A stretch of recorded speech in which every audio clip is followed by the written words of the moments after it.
All right, Sergeant Heap, good afternoon, sir. All right, sir. Sir, if you could please approach the witness stand. Once you get there, if you would turn and face Sergeant Ingram, be sworn as a witness before you sit down, please. Raise your right hand. You swear firm testimony you give the truth, the whole truth, nothing but the truth. I swear. I see. State first and last name. Spell first and last name for the court. Speak loud into the mic. Jonathan Heeb, Jonathanheeb.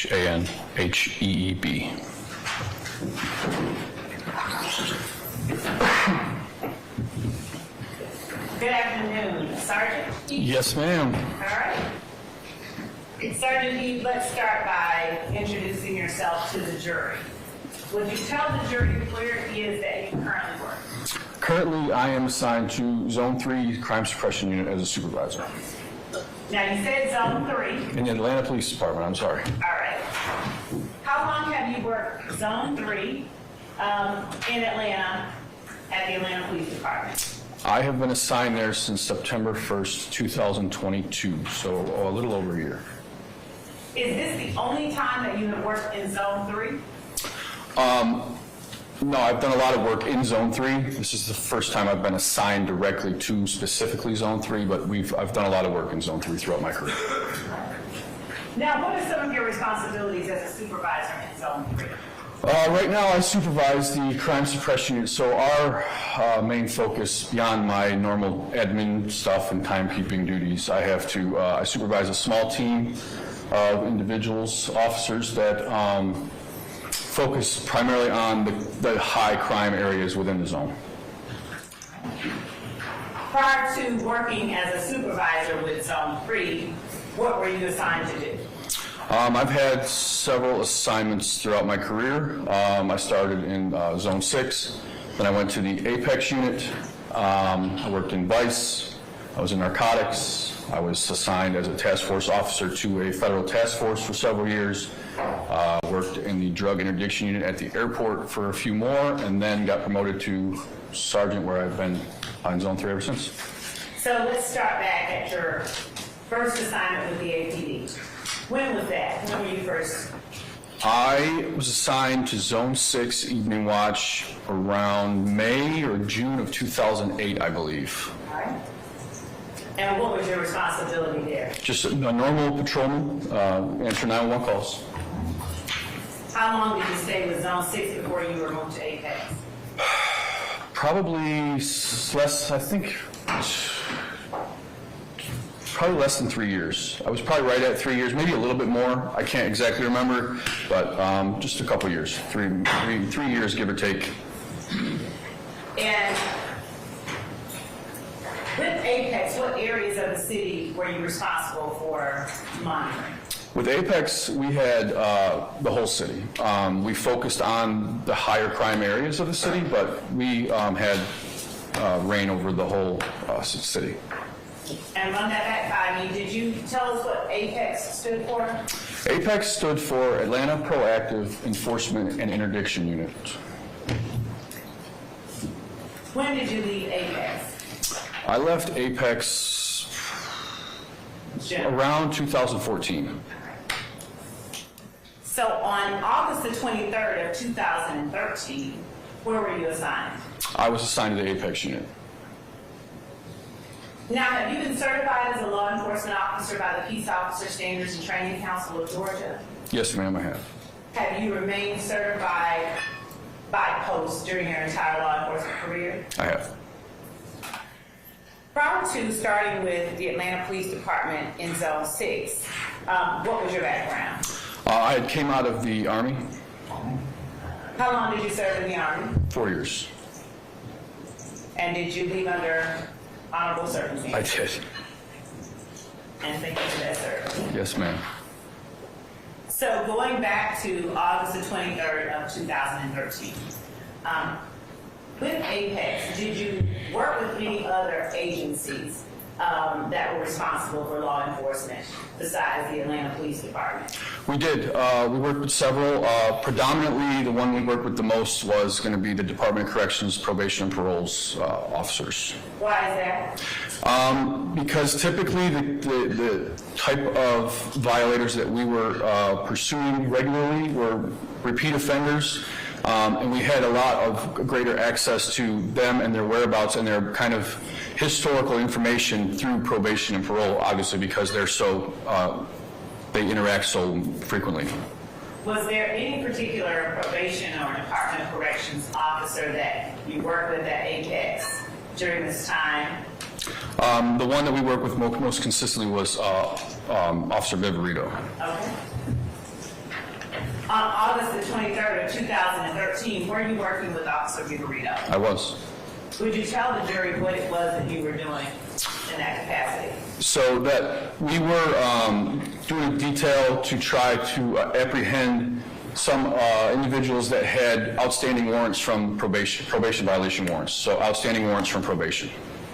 Were you looking for any particular individuals, or were you looking for random people with probation warrants? That day, at that particular time, our primary focus was looking for and apprehending Shannon Stillwell.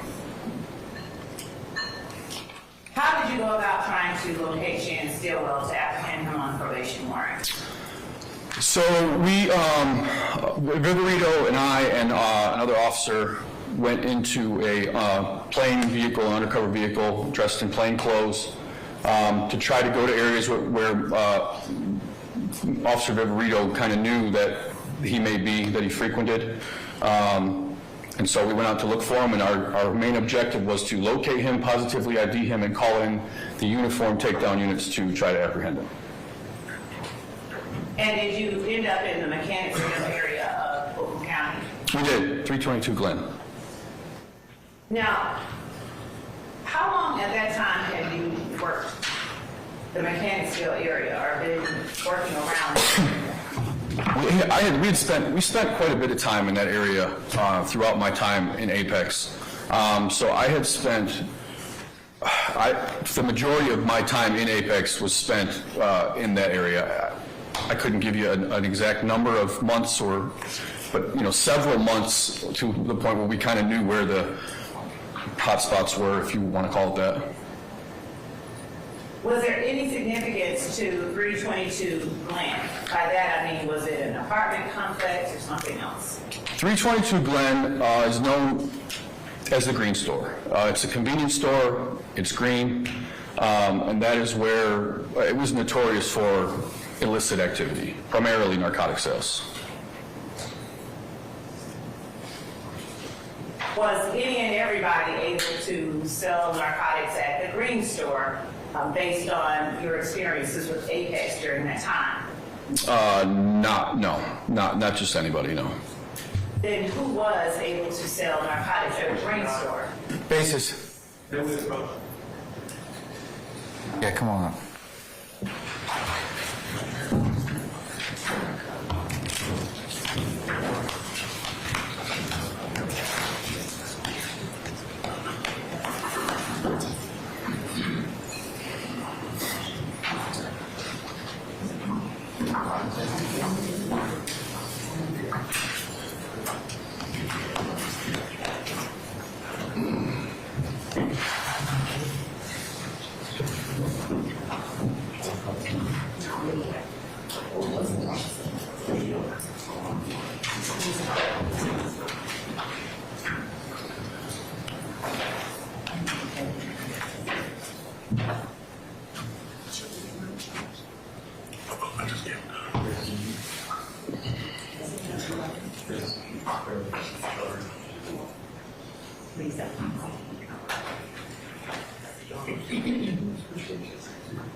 It does, yeah. Yes.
Turn them off, or?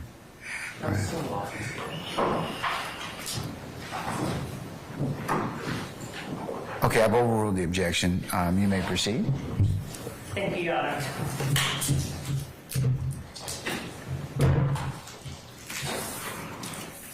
Sergeant, would you tell the jury just a little bit more about how you are familiar with the Green Store? Sure.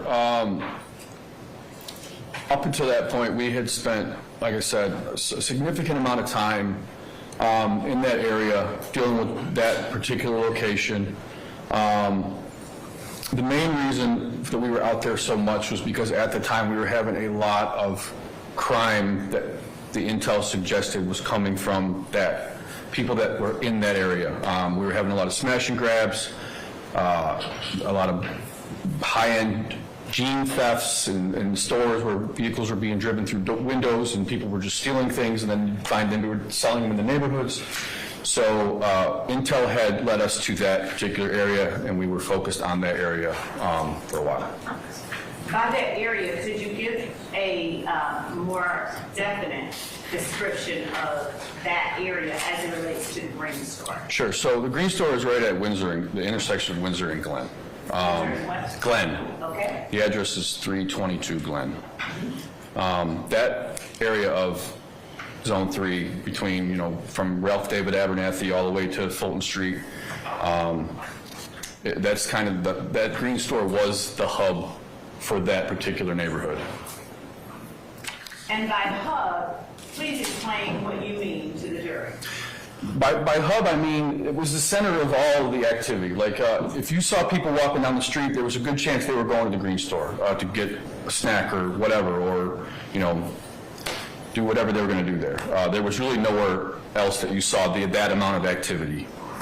Now, when you're talking about illicit activity that you referred to earlier, what type of illicit activity did you receive reports of or respond to at the Green Store? Always narcotic sales.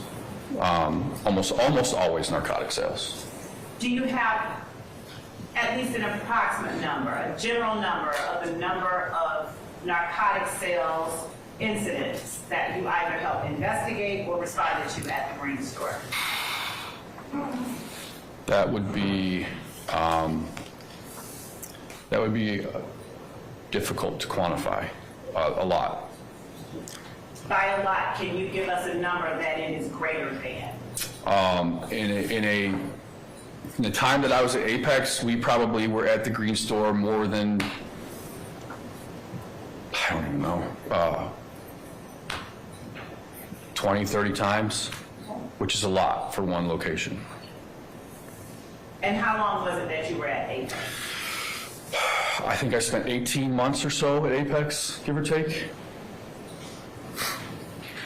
And what types of narcotic sales took place at the Green Store? Marijuana, crack cocaine. Those were the two predominant drugs that were being sold at that location. Were you ever in a position to determine who or what was allowed to conduct that type of activity at the Green Store? If you weren't from, it was our understanding and our knowledge that from just talking to people in the street, and obviously, in that arena, we always had Your Honor, I'm going to object. Basis. Hearsay confrontation clause. That's not what he says. I'm going to overrule your objection, sir. Thank you. Okay. You may work. So we make a point to try to interact with people within the community, people that maybe we've arrested before and would like to give us information. The word that we had gotten and what we could see was that if you were operating any kind of illegal activity at that location, you had permission to do so, or you were involved with the group that kind of had authority there, for lack of a better word. Were you in a position to know which group kind of had authority there? And that area at the time was primarily 30 deep. And then there was some talks of, Objection, Your Honor. Hearsay. I sustain your portion. Without getting into talks of, did you observe any other groups who appeared to have authority there? 30 deep was the primary for us. So on this particular day, is it that you set out and actually went to the Green Store or 322 Glen in order to find Mr. Stillwell? Yes. All right. Who all went with you? It was myself, Viverito, and Officer Flewellen. We're in an undercover vehicle trying to locate. And then the tactical units, the marked units were Officer Weber, at the time Sergeant Jimenez, and Sergeant Heckenkamp, who were close in the area as well. Okay. Were you all able to locate Shannon Stillwell at that location? Yes, we were. Would you tell the jury what happened? So I was riding, I believe, if I remember correctly, I was riding in the back seat of the vehicle. Viverito, we spotted Stillwell. She was able to say, yes, that's him. I got on the radio, relayed the information about where he was, what he was wearing, what he looked like to the marked units, and then they quickly arrived and were able to take him into custody. What was it that he was wearing, or what did you describe to the marked units?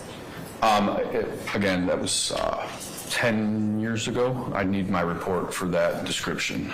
I will show you what I will mark as State's Exhibit.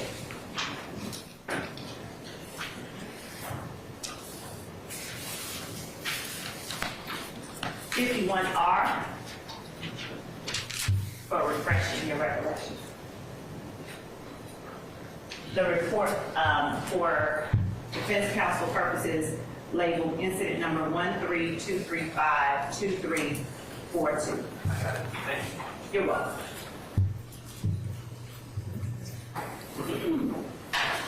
And I'll ask you to just take a look at it and let me know if your memory is refreshed without reading the report.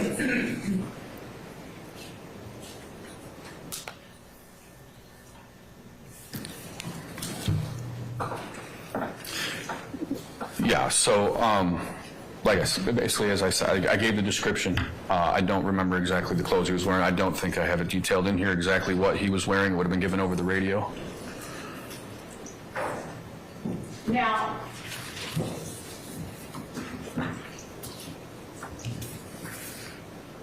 what happened after you all gave that? And I'll ask you actually to take a look under, and if you don't recall, it's fine. On that page 4, the third paragraph down, read it to yourself and tell me if that refreshes your memory.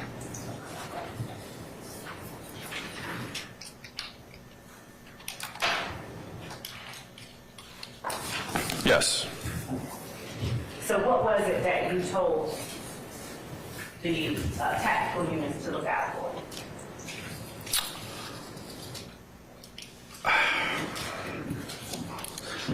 There was, I remember telling there was something in his right hand.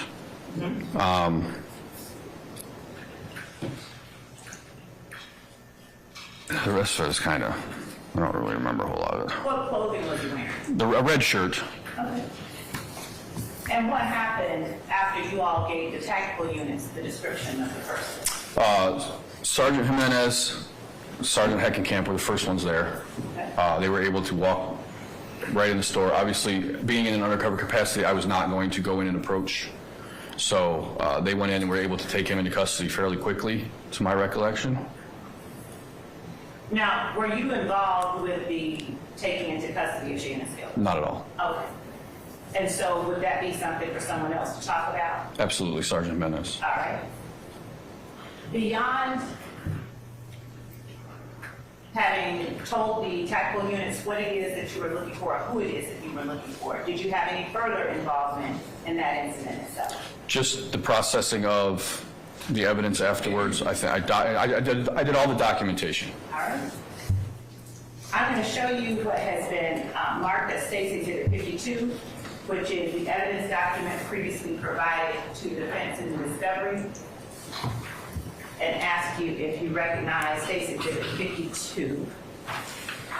And we'll mark that State's Exhibit 52. What is this thing? Refreshing recollection. No, we are actually tendering that. It is and if you'd like to see it again, I can bring it to you. May I hold that back? Yeah. I'm going to give this to defense to look at before you take a look at it.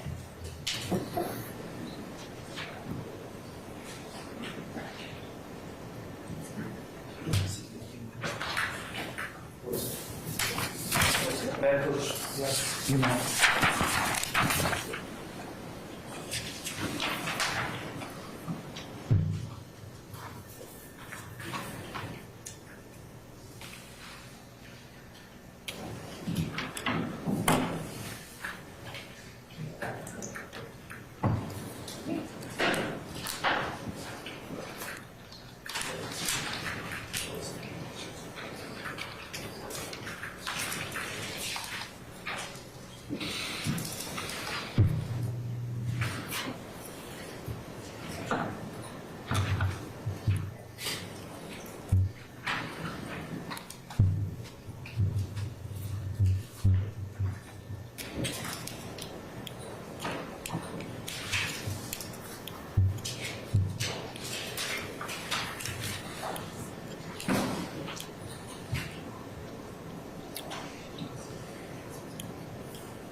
Okay.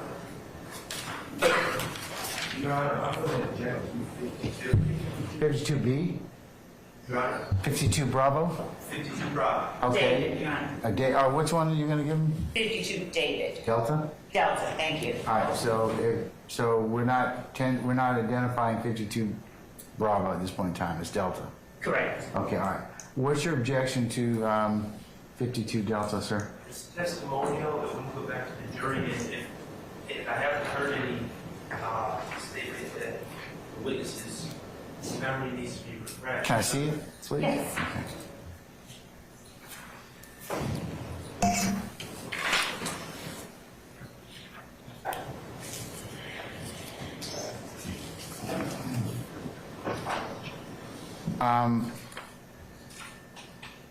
Ms. Love, is some more foundation going to be laid in terms of the items that purportedly on this document? I can do that, sure. All right, why don't you do that first, and then I'll rule on the objection. Christine? Chris? That's all right. There we go. Dual purpose.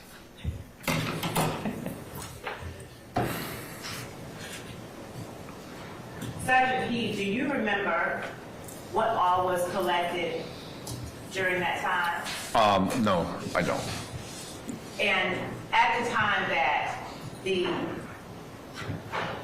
items were collected, was there a documentation of the evidence that was collected? There would have been, absolutely.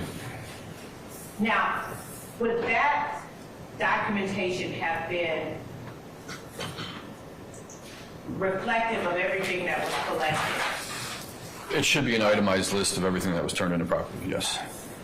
And is that itemized list stored on any kind of database at the Atlanta Police Department? Yes, our reporting system. And is that reporting system capable of generating a reproduction or a copy of that itemized list upon coming in? Yes. And would that reporting system generate a reproduction of that list based on incident numbers? It would. And would the information contained within that reporting system have been put in by you at the time or near the time that this incident occurred? Yes. Your Honor, the state tenders 52D as past recollection reported. Your Honor, it's still a confirmation clause issue, it's still testimonial.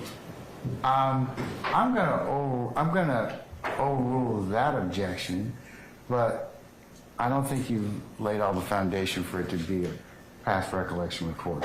Sure, Your Honor, I would have to show him the Yeah. document. That was what I was trying to do. Okay, all right. I'm going to show you 52D, Delta. And would you just take a look at 52 Delta? And I'm going to ask you a few questions about it. Okay.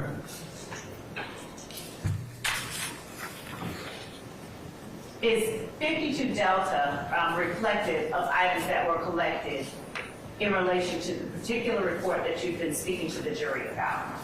Yes, it is. And was 52 Delta generated on a date different than the time it was, in other words, was that report itself printed out this past year? The report was printed out, it appears to be last year, yes. And was that report generated from the reporting system you described to the jury earlier that contains? Your Honor, I'm gonna overrule the objection, Mr. Short. was that report generated from the same reporting system you described to the jury earlier? You're speaking of this particular piece of paper? No. Not the print. Right, yes, so all the data that's on this form Yes. was input on our reporting system on the date of the incident, yes. Okay. And were you the person responsible for inputting that data? Yes, Your Honor, at this point, the state tendered, and does that report accurately reflect the data that you would have input at the time? yes. Okay. So, Your Honor, the state tenders 52 Delta. All right, any further objections, sir? So, that's all, you know, are we saying to go back to the jury or? Your Honor, I don't think that this is the time that we discuss whether. I'm not talking about that at this point in time. That's not an issue for me at this point. Would you have any further objection that you want to make as to 51 Delta? I'll decide that issue later. No? Okay, 51 Delta is admitted. Thank you, Your Honor. And for the record, it's pursuant to 24-8-8035. 52. Sergeant Heath, would you please tell the jury what items of evidence were collected, or rather read the report that is before you? Sure. So the property that was recovered from Mr. Stillwell was a white Samsung Galaxy S3 phone with battery. That was turned in as evidence. A $1 bill that was turned in as property. A red paisley bandana that was turned in as property. A key ring with 2 house keys that was turned in as property. 1 pair of white Samsung headphones that were turned in as property. 50 individually packaged red plastic baggies containing marijuana that was turned in as evidence. 1 clear plastic baggie containing marijuana was turned in as evidence. And a consent to search form for the location at 322 Glen was turned in as evidence as well. Thank you. That's all that I have for now. Just one second.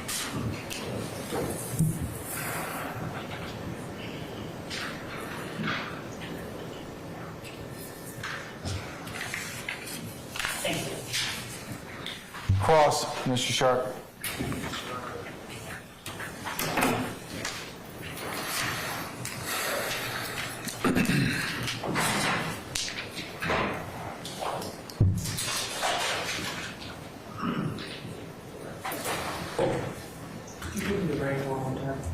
Your rank? Sergeant. Sergeant Heath, good afternoon. My name is Max Shard. I represent Shannon Still. How are you? I am great. First of all, I wanted to talk to you a little bit about the Green Store. Does the Green Store have, in 2013, again, we're talking 10 years ago now, did the Green Store have surveillance cameras, to your knowledge? I do not know. Okay. Do you know if it ever had surveillance cameras in any of the time that you worked that area? I could not tell you for certainty. Okay. In the 20 to 30 times you arrived there, you never asked for surveillance? I don't remember what my interactions were 10 years ago, as much as I would wish I could. Okay, was this a particularly noteworthy event? In the big scheme of things at the time, no, not particularly. Is it fair to say that you have a very limited recollection of this incident from August 23rd of 2013? It's been 10 years, yeah, that's fair to say. Have you met with the state about this event to prepare your testimony? Briefly.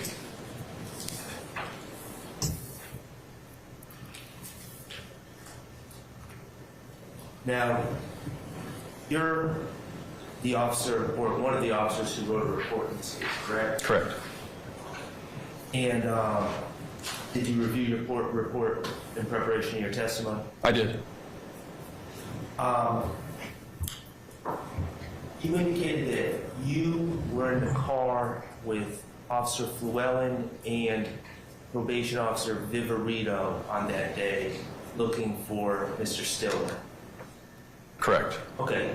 You were also looking for other individuals as well, correct? There was other people that were going to be targeted that day, but he was the one we were looking for at that particular time. Okay. Now,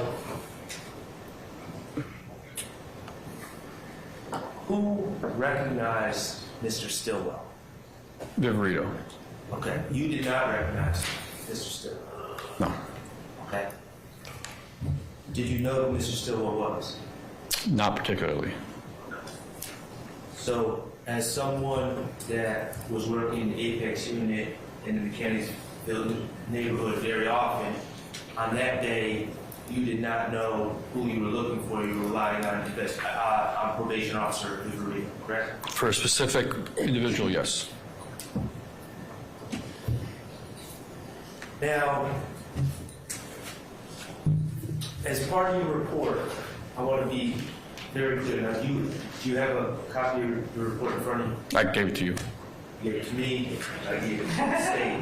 Here you go. Thank you. You're welcome. May I approach? You may, sir. Thank you. Thanks. I want to be very clear. I am not asking for a specific address. Okay. I don't want you to give me a specific address. Okay. As part of your report, did you note what was listed as the home address of Mr. Stillwell? As part of my report. Let me go through the rest of it. I would draw your attention to the first page. Yep, that's where I'm looking. Yes. Okay? And I'm not asking for a specific address. But what general neighborhood was his home address listed as? It'd be hard to tell you without giving the actual location because it's pretty obvious. Would it be in the Thomasville Heights area? That would be what would be on his ID. Yes. Okay. And that is not in the Mechanicsville, correct? Correct. And it is not in the Cleveland Avenue area. Correct. Okay, it's by the federal penitentiary. Correct.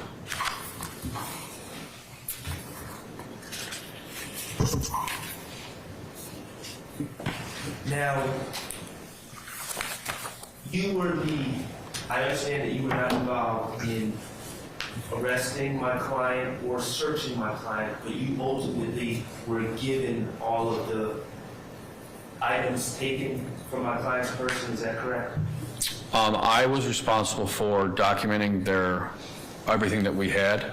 I cannot remember if I'm the one that physically took it to property and turned it in, or if somebody else did that. But I would like to think that I documented everything. So everything is under my name. I would have had to been the one that put it in. So. And you also wrote the ticket and took out the warrants in this case, correct? Well, I would have to see the ticket, but yes, I definitely did the warrants. May I have one moment, Your Honor? Yes, sir.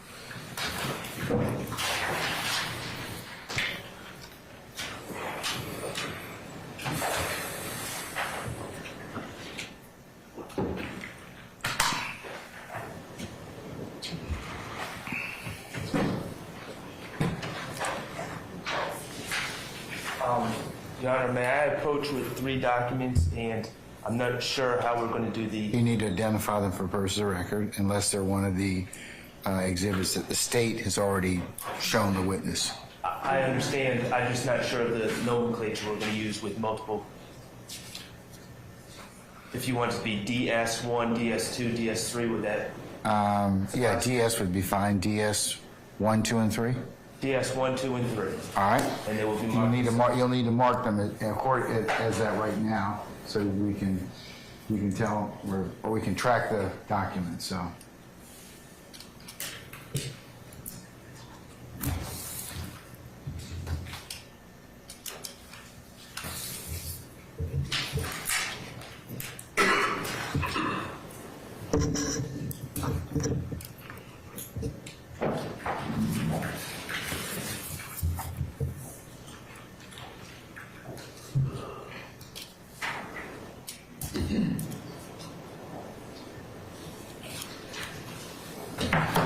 Your Honor, may I approach the witness with DS1, DS2, and DS3? Shown them to State's Counsel already? Yes. All right, yes, you may, sir. Thank you. And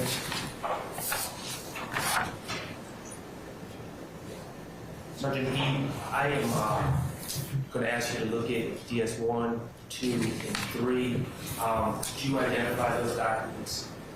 Yes. Okay, and what is DS1? DS1 is an affidavit for arrest. Okay. Is it what? I'm sorry. An affidavit for arrest Thank you, sir. filed with the Magistrate Court of Fulton County. And is that essentially an application for an arrest? Yes. And who, and is it for an arrest warrant for charges against Jan Stillwell from August 23rd of 2013? Yes. Okay, and who applied for those arrest warrants? I did. Okay, what about DS2? Same.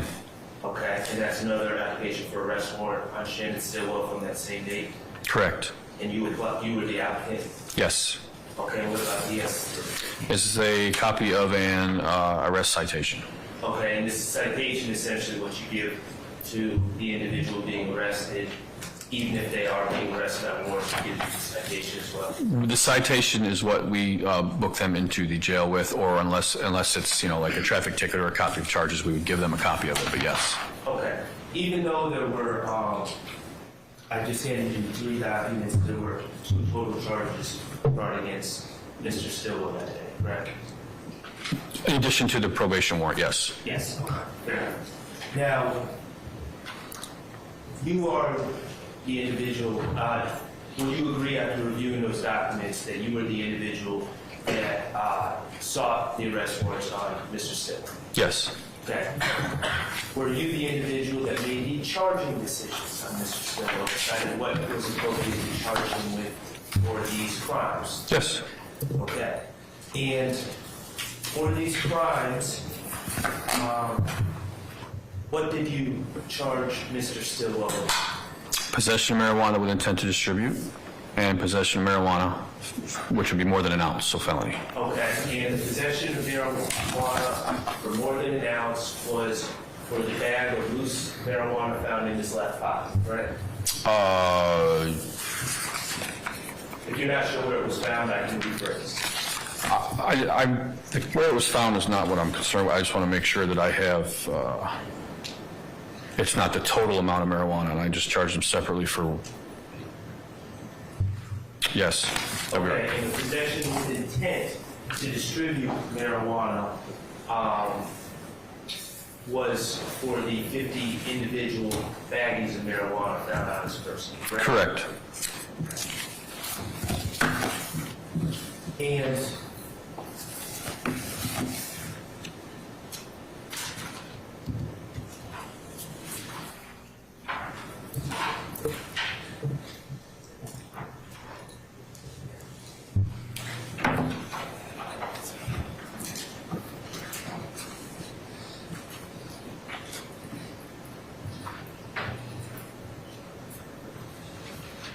Your Honor,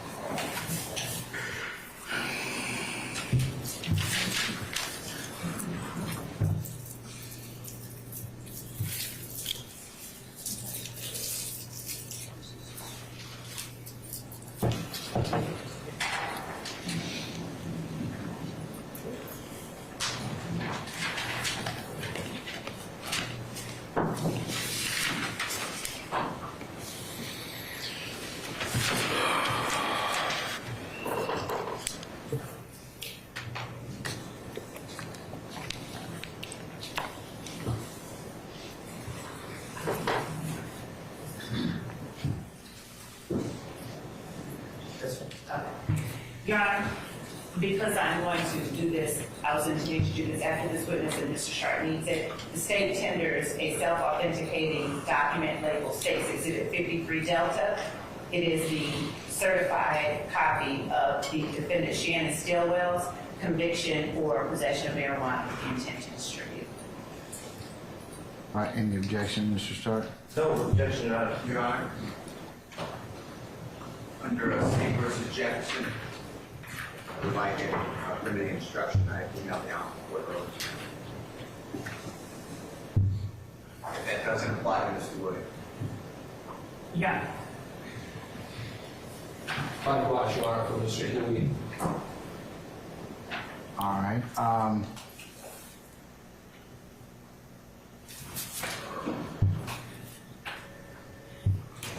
Your Honor, Has anyone sent me a proposed instruction? I did, Your Honor. Huh? I did, Your Honor. Your Honor, I don't have that from Mr. Steele, and I would object to any limiting instruction until I've had an opportunity to at least. It was sent to you, Ms. Love, at 10:05 a.m.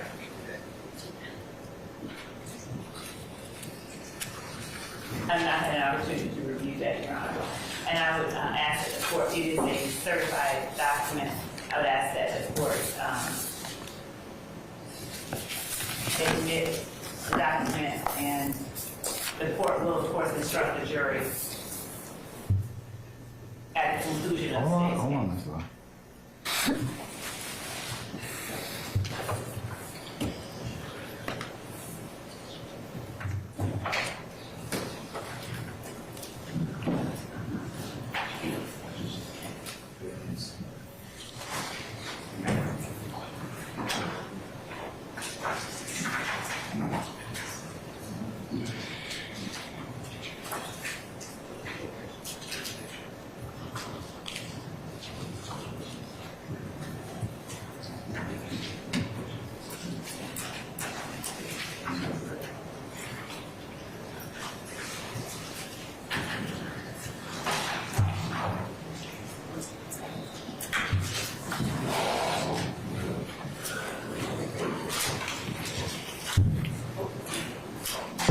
All right, ladies and gentlemen, I tell you what, we're going to take maybe about, we're going to be in recess till about 3:30. Take a small stretch break, and we'll come back and we'll go ahead and continue examination at this point in time of Sergeant.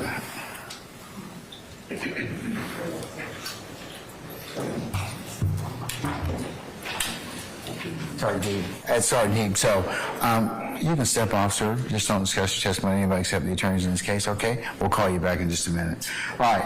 Ladies and gentlemen, we're going to be in recess until 3:30, okay? All rise.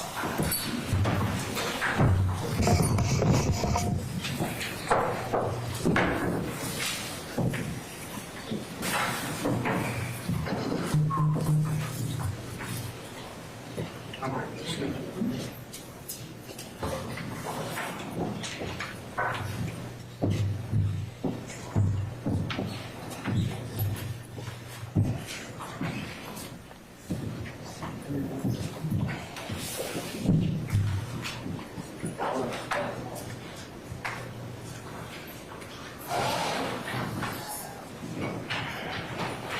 our jury's left us. Please be seated.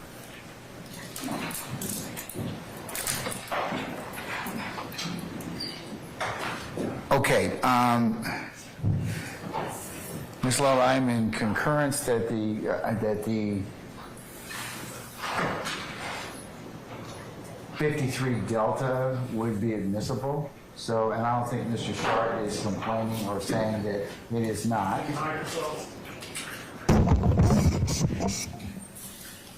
Not saying that 53 Delta is not admissible, so I'm inclined to admit it.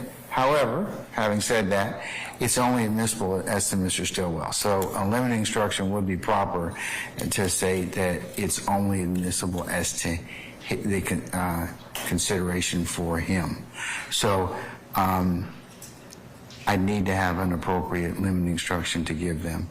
I just had not had, had the opportunity to review the 10:06 a.m. email with State versus Jefferson, so I'm now reviewing it. That's the only reason that I had to object. I didn't. I understand that, but I mean, I could probably give it at the end. I will give it at the end but I believe that a limiting instruction, at least as to this at this point in time, would be proper. So why don't you all work on that in the next 5 minutes? It doesn't need to be anything substantial, just probably a couple sentences, and I'll give that to them before this particular, they consider this particular conviction. Your Honor, actually, I do have an objection as to a limiting instruction, and this is why. Act 3 of Count 1 is alleged to be an overt act in furtherance of the conspiracy with which Jeffrey Williams is charged. Act 3, what? Count 1? Act 3 of Count 1.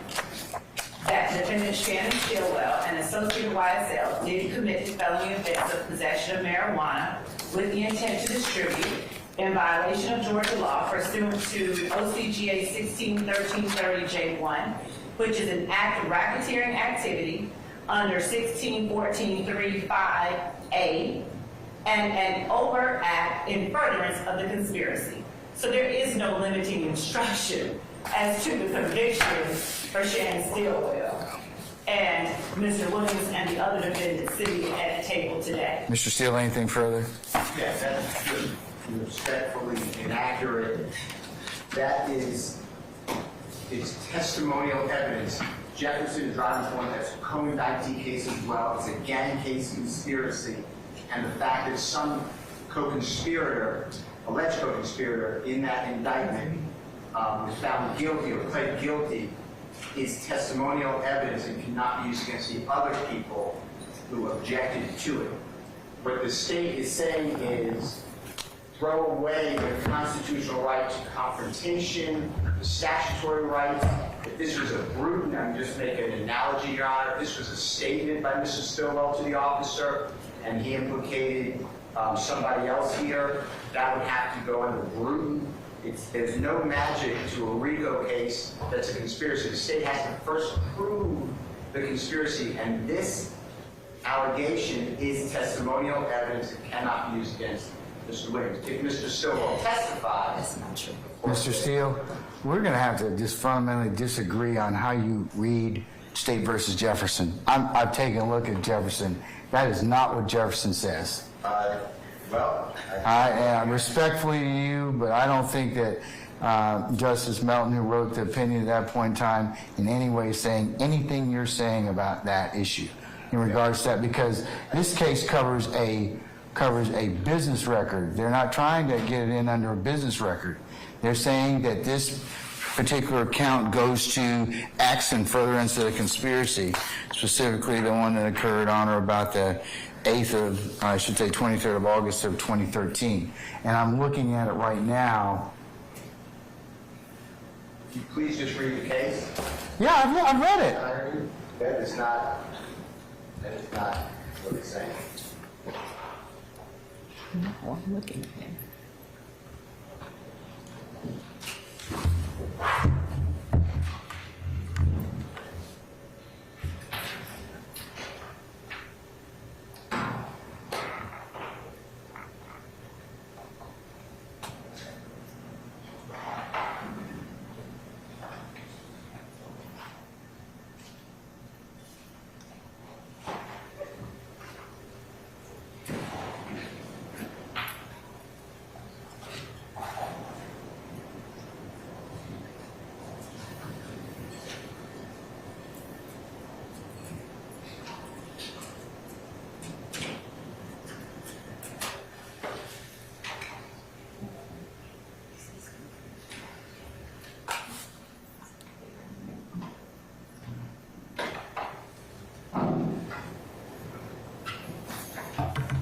Whenever the court permits, I'd like to respond.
And Your Honor, I can go on.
All right, Ms. Love, go ahead. I'm taking a look at State versus Jefferson, which talks about 16:15:9. Yes, Your Honor, I have that. Okay. And you're traveling under 16:14:4, Charlie, is that right? And 16:14:4 Bravo, is that right? Yes, Your Honor. Okay. And that and the distinctions are just glaring. It's inapplicable here. This in State versus Jefferson is an attempt by the prosecutor to establish the existence of a gang by putting in baldly a conviction of a person who's not on trial. There is not any other evidence being offered. They've just put in the conviction. Distinguishing our circumstances here, most glaringly, as the court has pointed out, we have alleged a conspiracy under 16:14:4C. And Your Honor, one of the overt acts that the state alleges in furtherance of the conspiracy is the offense that we have shown evidence of through Sergeant Heed, and which we intend to put up at least one more witness to prove the event of August the 23rd, 2013. And because Mr. Sharp sought to introduce, he turned to me and showed me that he was about to attempt to introduce the indictment that was handed down for Mr. Stillwell. And I told Mr. Sharp that I would object to an indictment, a bare indictment being admitted or tendered, because that has no evidentiary value. I offered to Mr. Sharp to, at this point, during his own cross-examination, to tender the state certified copy that the state intended to introduce in any event as evidence of the occurrence of Act 3, which is alleged as an overt act in furtherance of the conspiracy. Under Mr. Steele's reasoning, it's an attempt to separate something that is solidly together by virtue of count 1 and the acts listed in Acts 1 through 191. He cannot pick apart the overt acts alleged in furtherance of the conspiracy by claiming that the proof of those acts can only be considered by the jury against the person alleged to have considered the acts. So we wholly object to it. It's not applicable. It's distinguishable. And we would ask that the court deny or overrule Mr. Steele's objection. All right, Mr. Steele, anything else before we move? Sure. Your Honor, I just emailed everyone again. It's just a more recent case for the State versus Thomas. It's 364 Georgia Field 148, 2022, where the second highest court in Division 2 wrote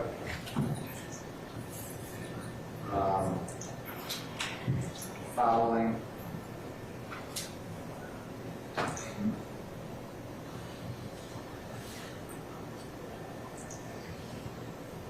These people were on trial together by the way you're on.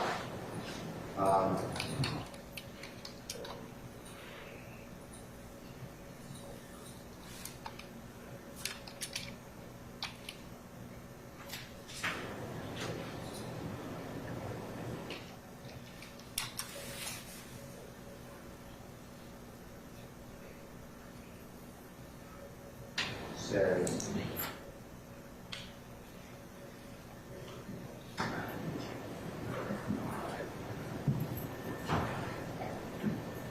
Division 2, I'm sorry, it says, phone keeps moving around.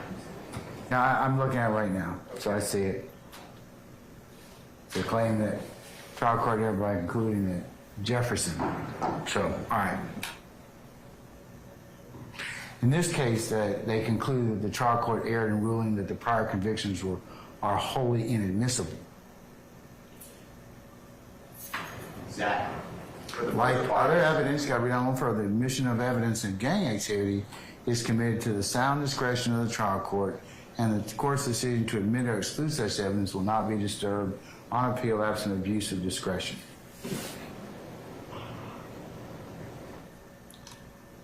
And again, this is in regards to 1659.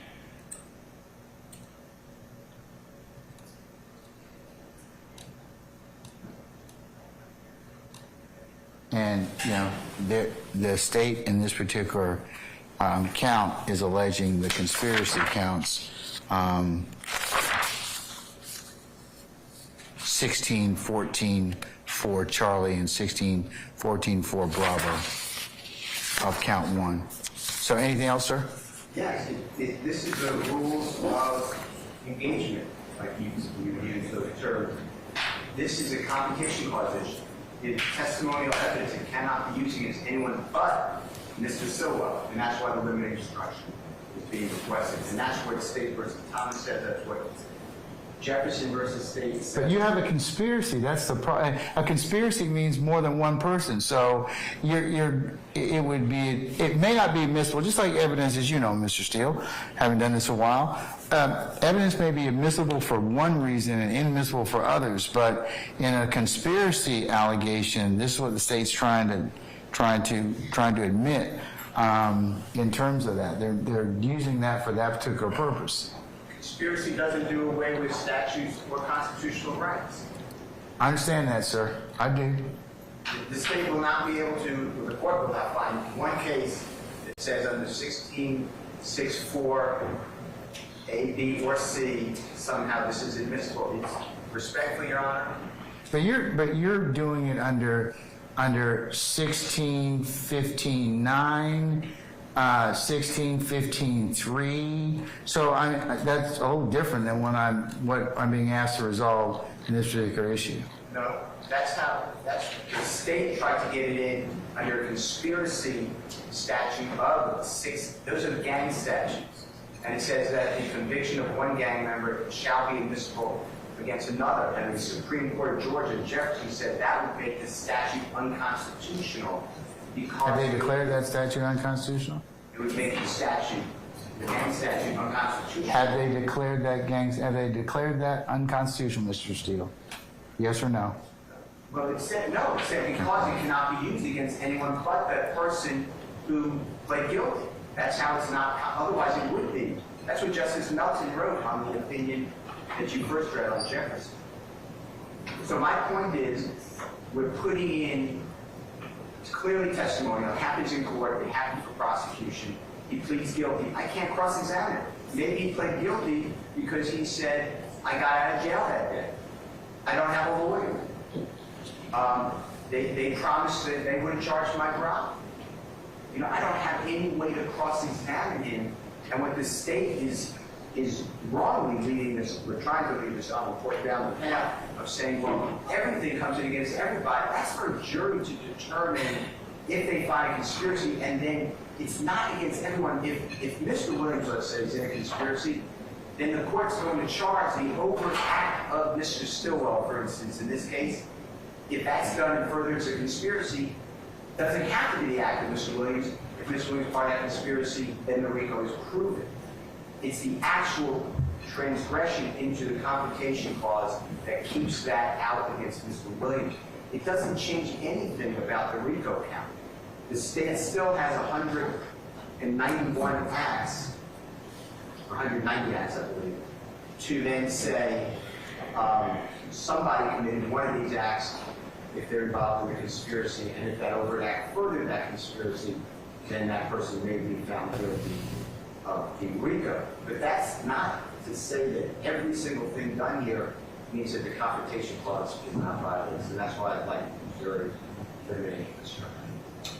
Your Honor, respectfully, I disagree. I've consulted with E.D. Carlson, who also disagrees and is in agreement with our position that Jefferson applies to the Gang Act and not RICO. And the overt act is to prove the nature of the enterprise. And in Jefferson, there were no witnesses. He is stating and articulating the exact distinctions that I have made to the court. All right, Mr. Steele, I'm going to overrule the objection and authorize that when the jury comes back, that those particular states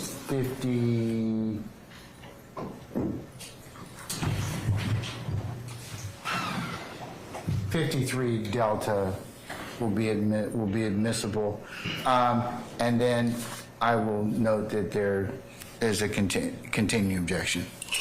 All right. Can I mention something else while you're here for a second? That came up on that last exhibit, 52 Delta, I think it is. And the court, Mr. Sharp made an objection going out to the jury. I'm not resolving those issues right now. We'll take up those at the end of the trial because some will go out with the jury and some will not be. I'm not going to rule on those right now. I don't need to.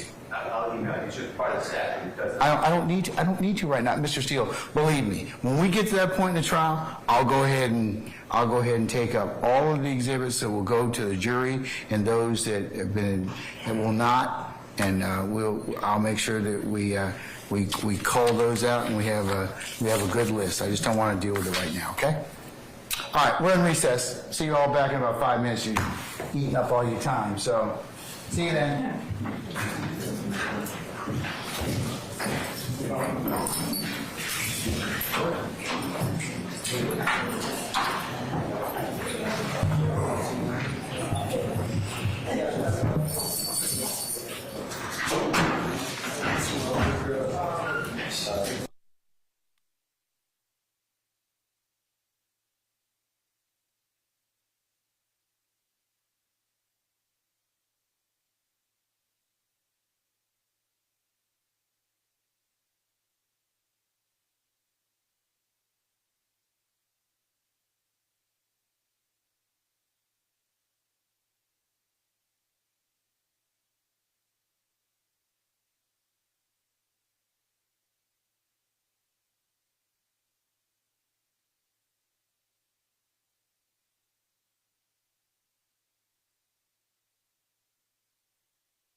All right, now Sergeant Heeb is back. Okay, all right, so go ahead, sir. All right, Sergeant Heath.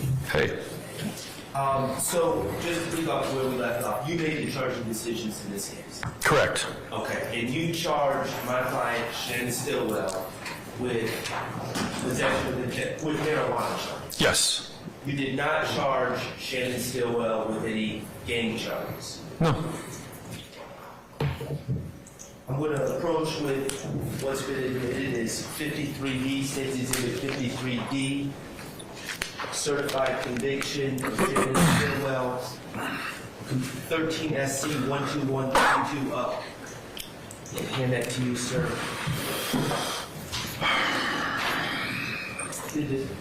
Did the state indict Mr. Stillwell on this charge from August 23rd, 2013?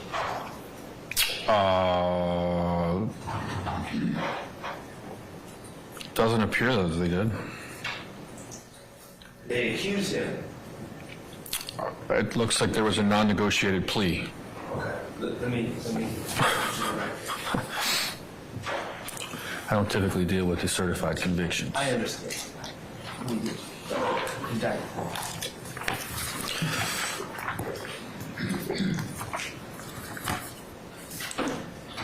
And if you go 2 more pages, you can see the specifics of the date.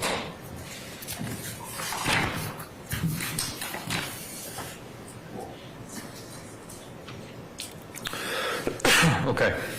Did the state indict Mr. Stillwell for the crimes of August 23rd, 2013? Objection as to form, the document speaks for itself, and I don't mind. I can ask about that. I'll sustain the question as to form. You can rephrase it. Was Mr. Stillwell indicted for these charges from August 23rd, 2013? Counsel, I'm gonna be real honest with you. I have no idea what I'm looking at right now. I object to the form of the question and I'll sustain the question. Okay. Does the document that you're holding indicate that Mr. Stillwell was ever charged with any gang charges? No. No. Did Mr. Stillwell plead guilty to the marijuana charges? Yes.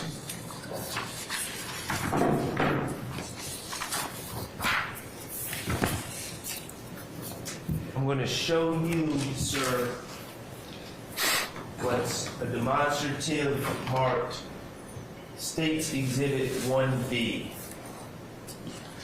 Hold this up for you. Do you recognize what this is? It's a map. Okay, does it have some green and red writing on it? It does. All right. Now, is this a map of a certain section of Atlanta? It appears to be. Okay, is 322 Glen Street on this map?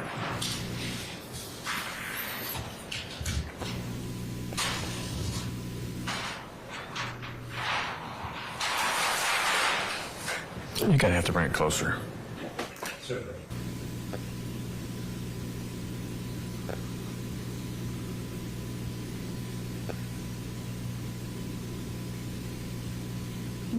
No. Could you say it louder? No. Okay. 322 Glen Street is north of this map, correct? Yes. Okay.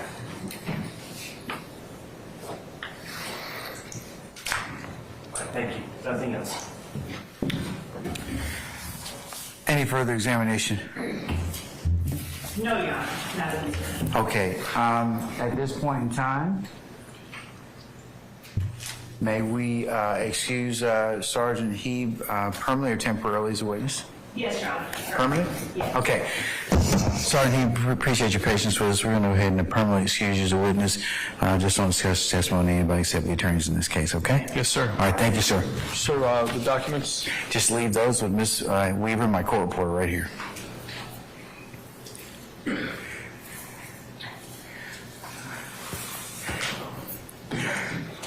All right, call your next witness, madam.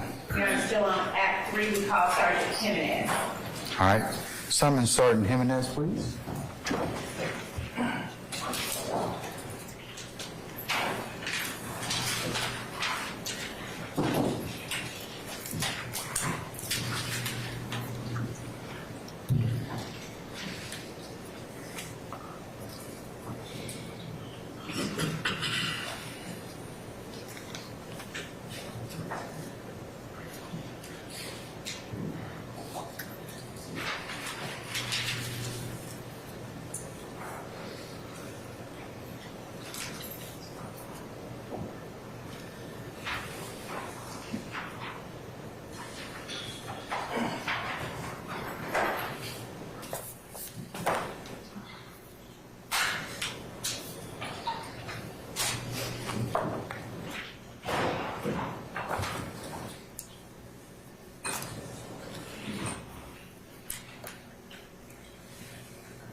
All right, Sergeant Jimenez, good afternoon, sir. If you would please approach the witness stand. Once you get there, if you turn and face Sergeant Ingram, be sworn as a witness, please, before you sit down. Raise your right hand. You swear affirm testimony give the truth, the whole truth, nothing but the truth. I swear. I have state and spell your first and last name for the courts, please. First name Scott, S-C-O-T-T. Last name Jimenez, J-I-M-E-N-E-Z. Good afternoon, Sergeant Jimenez. Good afternoon. And if my southern accent makes it wrong, as I say your name, you feel free to correct me. No problem. Would you tell the jury where it is that you currently work? I currently work in APD, Zone 5, the traffic unit, How long have you worked there? since June 29th Of this year. of this year. Prior to that time, where did you work? Prior to that, with APD for the last almost 18 years, in the open records unit. Are you post-certified as a law enforcement officer by the Peace Officer Standards and Training Council of Georgia? Yes, I am. And have you remained post-certified during your entire time with the Atlanta Police Department? Yes, I have. Prior to working with the Atlanta Police Department, what was your background? Prior to working with the Atlanta Police Department, I worked at a large law firm in town. I handled litigation discovery for that law firm. In August of 2013, you reported with the Atlanta Police Department. Yes, I was. And on August the 23rd of 2013, did you have occasion to be involved in a detail that consisted of apprehending a person wanted for a probation violation? Yes, that's correct. And was that person Shannon Stilwell? That is correct. Would you tell the jury what your role in that detail was? Sure. On that day, I was a sergeant in the Apex unit, one of two supervisors working that day. The detail, or the operation for the day, the assignment for the day, where there were two people that were wanted for probation violations, and we had an attached probation officer from the Department of Corrections working with us that was familiar with the actual arrest warrant and and the wanted subjects. That person was in a car of undercover officers in an unmarked vehicle. They went to the area where the wanted persons were known to hang out, and they spotted the wanted persons in the area. I believe it was Officer Heeb called out on the radio after the person later identified as Shannon Stilwell was identified walking up Windsor Street. He gave out the description of the person, what they were wearing, height, weight, and identified that person as one of the wanted people. I was in a car with a marked vehicle in uniform with the other sergeant. Sergeant Heckenkamp was driving. I was in the passenger seat. We were coming down Glen Street. And the wanted person that was identified as Shannon Stilwell was over the radio. He was supposed to be coming from behind the store at the corner of Windsor and Glen. What is that store called? That typically is referred to as the green store, Okay. mostly because of the paint color that it usually sports. There was a parking lot in the drive that goes behind that store and comes out from the Windsor side behind the store and onto the Glen, kind of a concrete driveway area on the Glen Street side. Sergeant Heckenkamp and I were driving eastbound, I believe eastbound, yes, eastbound on Glen, and I spotted the subject that was, the description was given over the radio, and I told Sergeant Heckenkamp to stop the car. I exited the vehicle, approached the identified subject, and he had a cell phone in his hand, and then he looked back over his shoulder where he had come from, and then placed the cell phone into his pocket. I noticed that as a pre-flight indicator that he may run. So I hastened my pace, went ahead and grabbed his left wrist, and executed the arrest. We guided him to the ground. Sergeant Heckenkamp cuffed him up. I asked him if he had anything on him at the time and that I should know about, and he said that he had some marijuana on him. After we got him cuffed up, stood up, I retrieved marijuana from his left pocket and the cell phone from his right pocket. The marijuana that you retrieved from his left pocket, did it come in any particular form? Was it in any particular? Yes. The marijuana was packaged in two bundles. One was a kind of a sandwich bag of loose raw marijuana. I believe it was roughly probably an ounce from the volume. And then the other package was another bag that had, I believe, roughly 50 smaller Ziploc bags. They were transparent red Ziploc bags, each containing roughly probably a gram of marijuana apiece.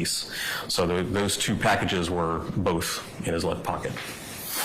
Was there any significance in terms of your experience as a law enforcement officer to the packaging of 50 smaller baggies of marijuana?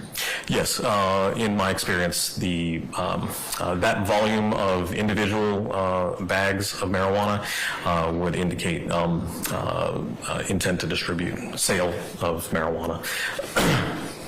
And did you inquire, did you ask Shannon Steelwell whether he had anything on his person prior to learning that he had the marijuana on his person? Actually, just in general, once we, restrained him, placed him in physical custody, asked him if he had anything on him that I should know about. Just a general question, and his response was that he had some marijuana. Okay. Thank you. Just 1 second, please. Actually, the Mechanicsville area, is that in Zone 3? Yes, it is. Just 1 second.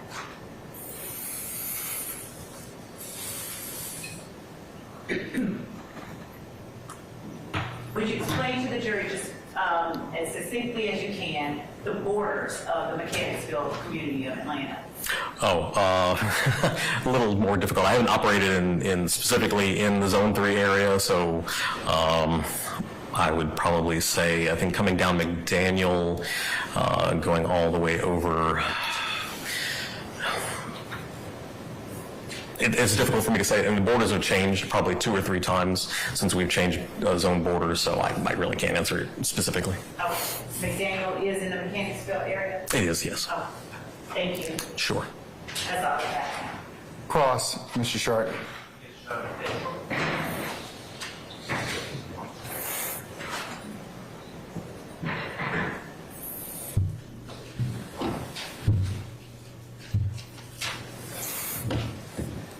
Hello. Is Sergeant Jimenez? Currently, Lieutenant Jimenez. Oh, I'm sorry. Lieutenant. Oh, it's okay. No worries. All right. My name is Max Shard. I represent Shannon Still. Just a couple questions. You are the individual that first put hands on my client? That is correct. Okay. And you didn't, he told you, he was open and honest with you about the marijuana he had on this person, correct? That is correct. Okay. And this marijuana that you found, you determined that he was, it was packaged for sale, correct? The packaging would tend to indicate that it was packaged for distribution. Okay, and distribution means for sale. Yes. And he was charged as such, correct? That is correct. Do you have any evidence as to where he got this marijuana from? No. Do you have any evidence of what he was planning to do with this money that he was going to make from these marijuana sales? No, I don't have any information on that.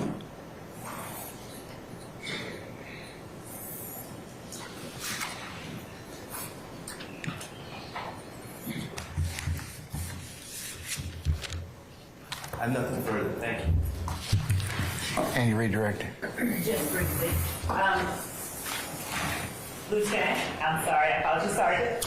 No worries. I'm showing you what has been marked as states exhibit 47 Delta, a package that has been shown to the defense previously, and I'm showing to you now. Would you take a look at 47 Delta and open it up and look inside?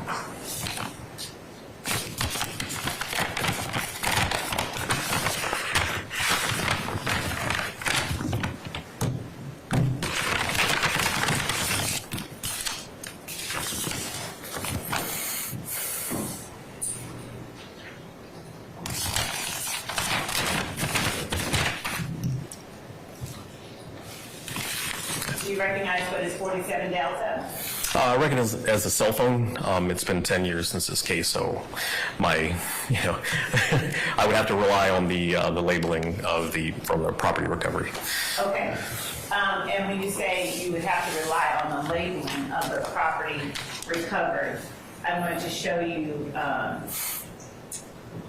State's Exhibit 52 Delta and ask you in conjunction with State's 47 Delta, are you able to identify that as a cell phone you recovered from Mr. Stillwell?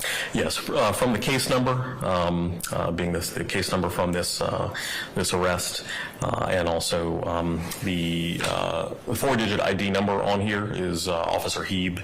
That is his 4-digit ID number on here. He's the case agent for this, and also the undercover officer that had called out the positive identification of Mr. Stillwell on the scene.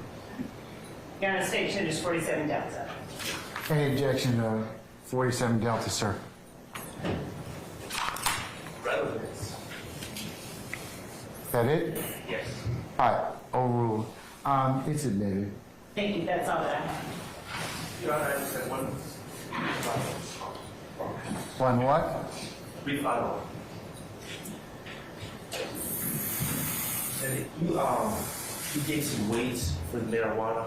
Was the marijuana, to your knowledge, weighed, or were those just approximations that you were making? The approximations are from my, kind of visual description of those, but I believe when they were processed, they were all the items were weighed.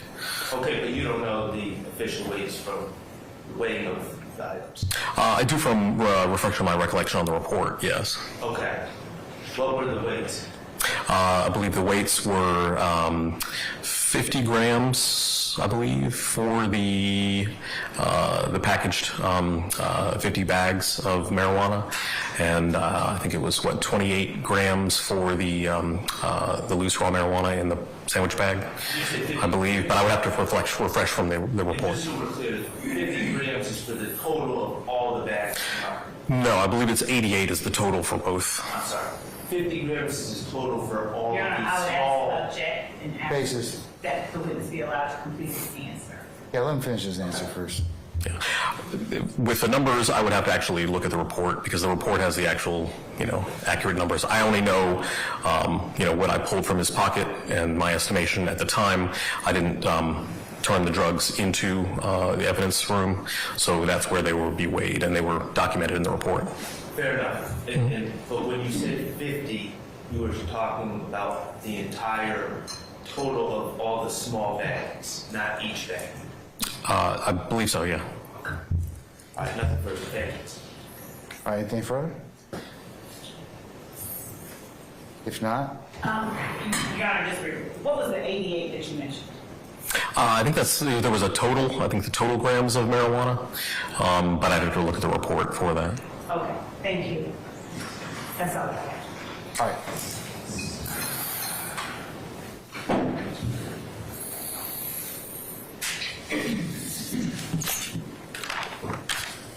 All right, may Lieutenant Jimenez be permanently or temporarily excused the witness? Currently. All right. Lieutenant Jimenez, appreciate your patience with us. I'm going to go ahead and permanently excuse you as a witness, but don't discuss your testimony with anybody except the attorneys in this case, okay? All right. Thank you, Your Honor. Thank you, sir.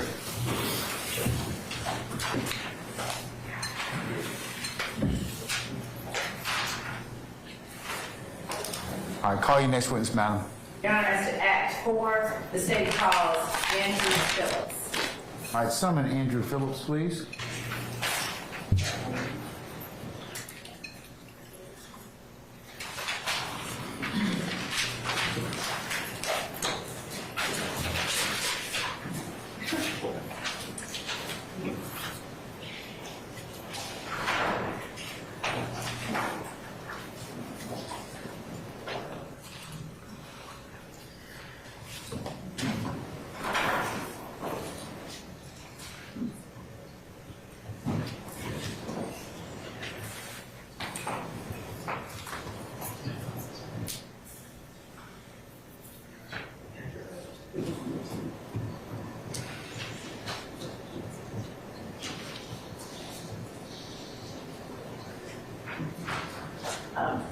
And Your Honor, with respect to this witness, if we could invoke the same provisions as to.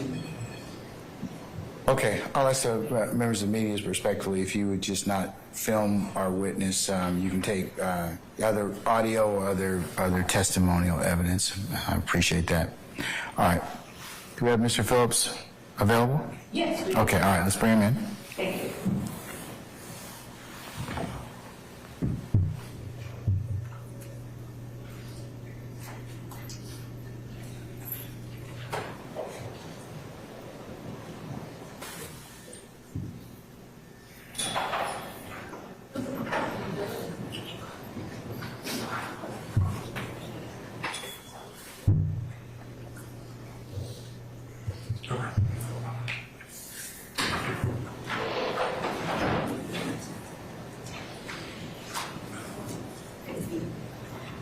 All right, Mr. Phillips, good afternoon, sir. Sir, if you would please approach the witness stand once you get there. Before you sit down, if you would turn and face Sergeant Ingram, be sworn as a witness. Raise your right hand. You swear affirm testimony you give today the truth, the whole truth, nothing but the truth. I do. Have a seat. State and spell your first and last name for the course that I'm going to do, please. State and spell. Andrew Phillips, Andrew Phillips, Phillips.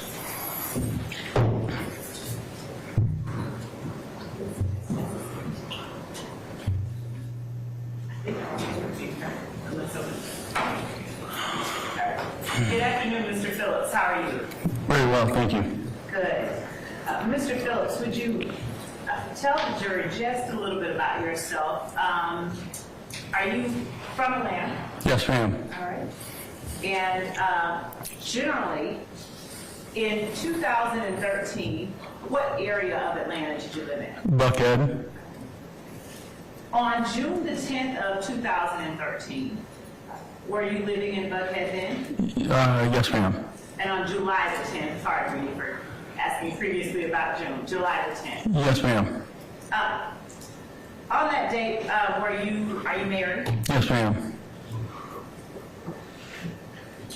Did anything of significance happen on that date that caused you to reach out to the Atlanta Police Department? Yes, ma'am. Would you tell the jury what it was that happened? I'd returned from being on vacation and noticed that a door was open or ajar. And I called 911, the police department showed up, they cleared the house, then I went in and began to notice that some items were missing. Now, the address that you lived at then, is that the address that you still reside in? No, ma'am. What address did you live at on July the 10th of 2013? 11 Demarest Avenue, Atlanta, Georgia, 303. I can't remember the full zip, sorry. That's okay. Was that a house, a townhouse, an apartment, or something else? It was a house. Standalone home? Yes, ma'am. All right. And could you describe when you say your front door was open? Had it been kicked in, or was it just ajar? It was ajar. There was no signs of any forced entry. Had you left your door unlocked? I can't say that for sure or not. All right. What all did you find was missing inside your home? Specifically, 2 firearms. One was a handgun, one was a shotgun. I believe a laptop and a blanket, to be exact. A blanket? Blanket. What kind of blanket? Like a blanket that had been over the back of a armchair. Could you tell the jury what kind of handgun it was that was missing? It was a Sig Sauer. P226? That's correct. All right. And what kind of laptop was missing? An Apple. Who did that belong to? My wife. Now, was there any way that you were able to, was there anything else that was present or absent at the time that you arrived home? In other words, was your alarm system, did you have an alarm system? We did have an alarm, but I can't say whether or not it had been on or not. And when you got home, was there any mail or anything at your doorstep to leave an indication as to? Actually, there was mail on the front doorstep now that you say that. Okay, what was there? It was I think a small brown package. Okay.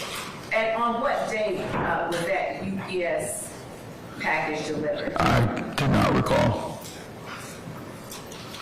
Showing you a copy of the incident report from that incident. Refresh your memory? I'm sure it would. All right. I'm going to show you page 2 for council's purposes of incident 131910027. And just for reference's sake, we will label it State's Exhibit 54R. R as in Romeo. Did I get that right, Judge? Okay. Would you take a look at the last line of that paragraph? Okay. Without reading it out loud, just let me know if it refreshes your memory as to when the package was delivered. It does. Okay. And you arrived home on the 10th, was it, of July? That sounds accurate. And what date was the package delivered? Based on what I just read there on the 9th. Okay. I'm going to show you, and Your Honor, at this time, we have an exhibit that has been made safe, but we are also bringing in a weapon into the courtroom, so we need to make the court aware. That's fine.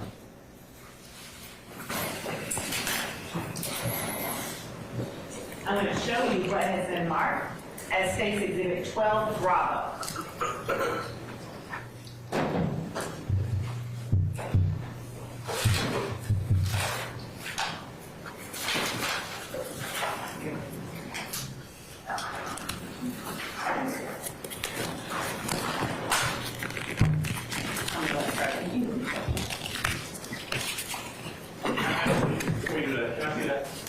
Yes.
All right, madam, you may proceed when ready.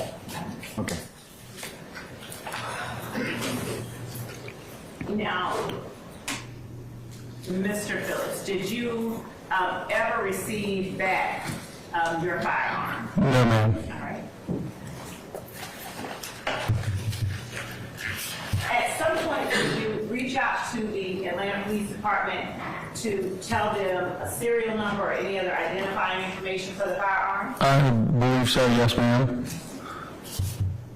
Now, do you recall what that serial number was? Not off the top of my head, no. Okay. And do you recall what your firearm looked like? Yes, ma'am. Would you recognize your firearm if you saw it again? Yes, ma'am. Do you recognize the firearm inside the box that is labeled 4054 Delta? Can you flip it over? Go ahead, you flip it. I'm sorry. Not 54 Delta. Hang on one second. 40. 12 Bravo. 12 Bravo. Without confirming the serial number, yes, it does look like my firearm. And are you able to tell the jury what make and model of the firearm it is that you're looking at? Yes, ma'am. What is it? It's a Sig Sauer P226. And what is it about that firearm that makes you believe that that is your firearm? It's very specific. The P226 model is the firearm that is issued to the Navy SEALs. So I can see the logo on there and know that. All right, and when you say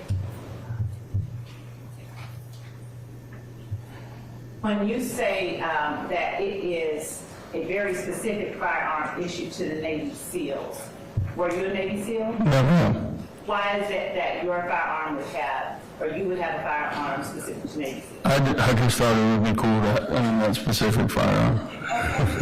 All right.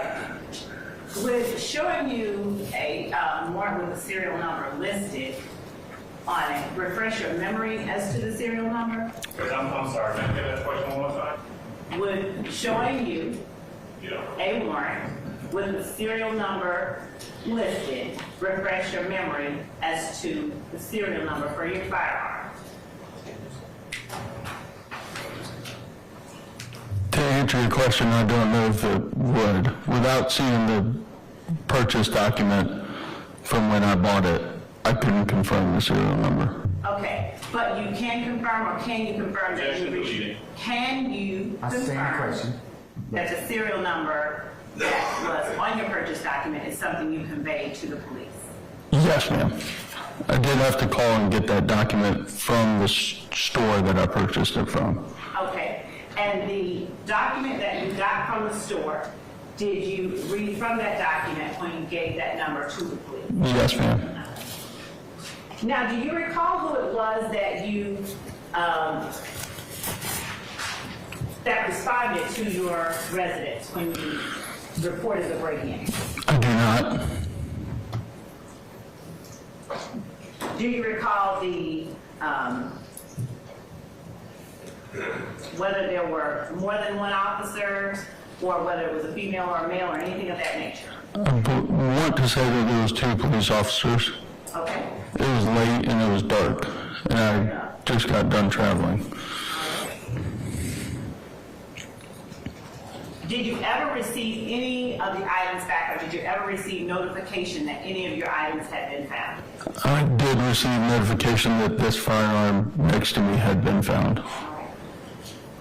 And did you attempt to retrieve that firearm?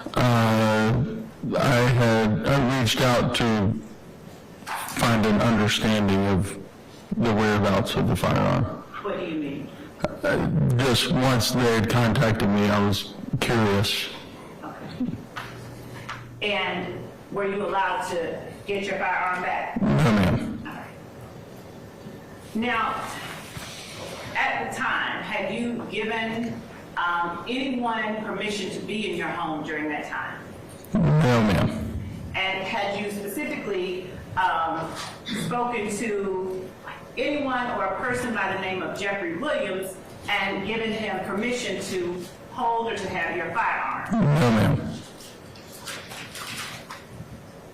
Were any of the other items that were stolen from your home ever recovered, as far as you know? No, ma'am.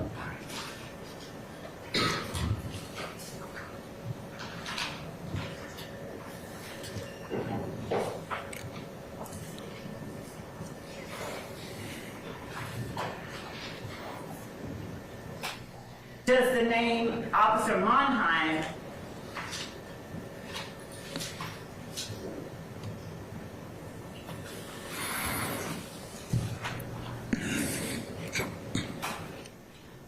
actually, just one moment, Mr. Phillips.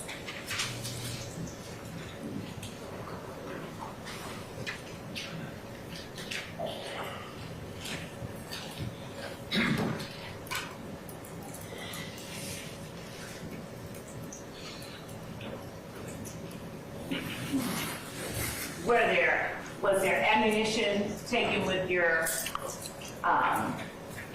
handgun? I would say that yes, there was. And what about the other firearm that you talked about? What was that firearm once more? It was a shotgun. All right. Was that shotgun ever recovered? Not to my knowledge. And do you remember any other identifying information about the shotgun? I can tell you that it had a brown stock and a brown forward grip. And was there any ammunition with the shotgun? No, ma'am. Thank you, sir. I believe that that's all that I have. Thank you. Mr. Sharp? Or, I'm sorry, Mr. Adams. Yes, sir. Let's go.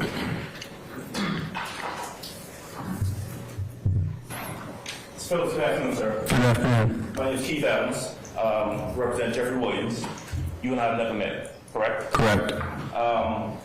So if I heard correctly, in July of 2013, you went on vacation with your spouse, correct? Yes, sir. How long were you gone? I can't say for sure, but I feel like it was 4 to 5 days. Okay. I mean more than a day or two, right? Correct. Okay. And the date that we've heard referenced before, July the 10th of 2013, that's the day that you came back, correct? That sounds correct. You come back, and before you go in your house, you notice that your door is open, it's ajar.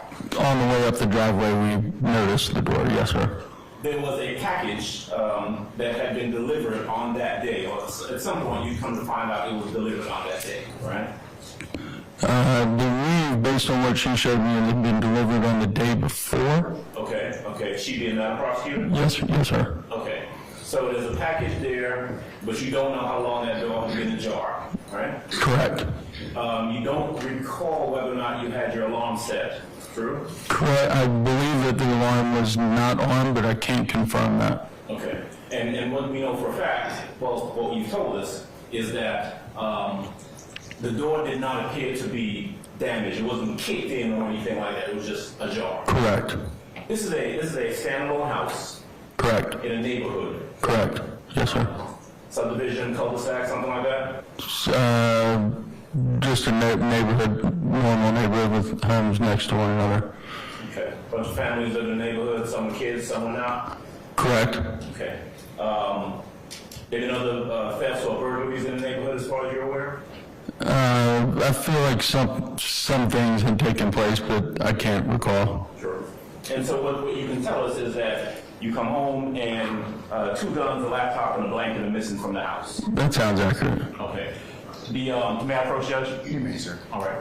The item that you've been shown here that's been previously made safe by, made safe, is a gun. It's a black gun, right? Yes, sir. Looks kind of like the gun that you had, right? Correct. But you don't know the serial number.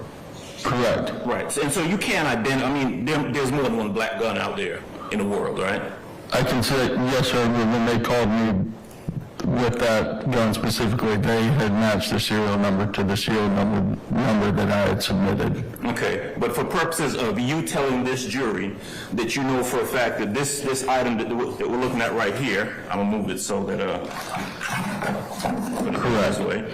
that does have a serial number on it, you don't know that serial number. You can't recognize it by that serial number. Not off the top of my head, no, sir. All right.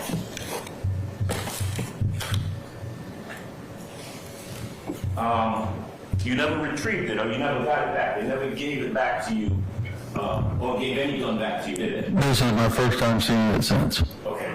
Or seeing what you believe to be Correct. what might be your gun. Correct.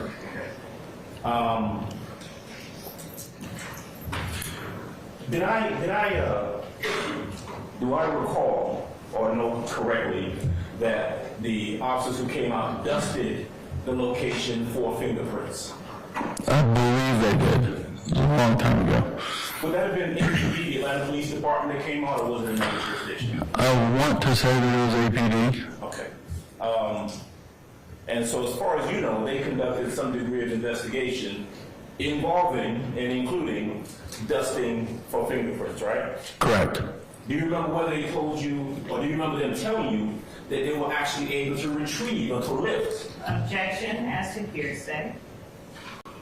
I'll sustain it as to this point. Okay. I'll stand the question. All right.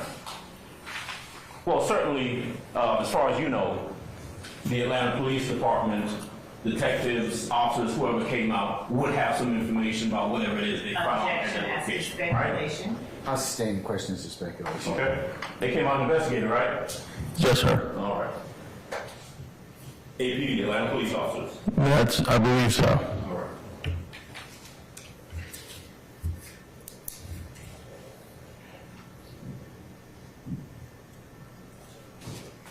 Okay.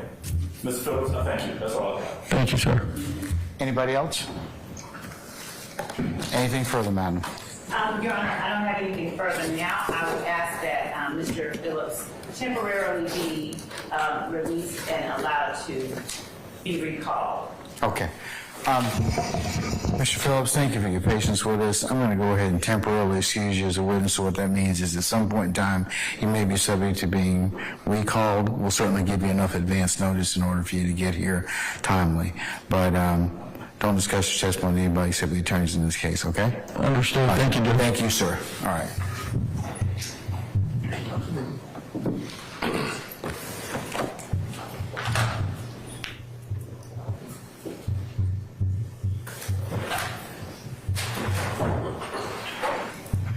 Ms. Love and a representative, can I get you all to come on up, please? And the rest of you, put your headphones on, please. All right, it's talk radio.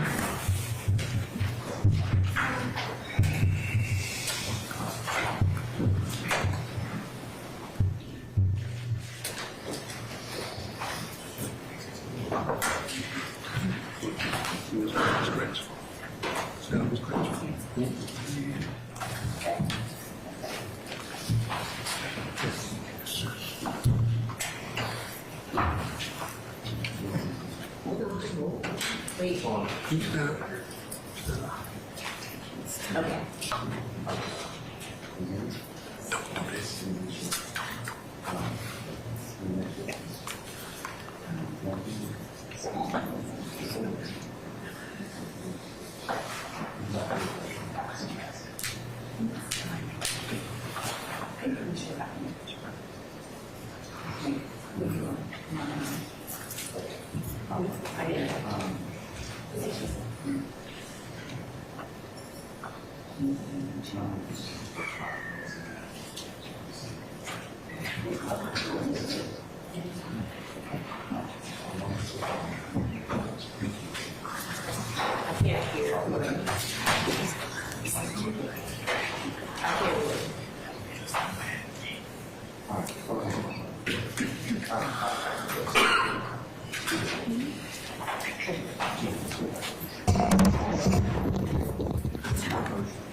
I'll take it up in just a second, Christine. All right, ladies and gentlemen, how about we take 5 minutes? I have it on good authority that we're going to go ahead and maybe take one more witness and then we'll conclude for the day. But, you know, what do I know, though, right? Okay, so take 5 minutes or thereabouts. We'll call you back in, okay? All right. All rise.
Is that correct?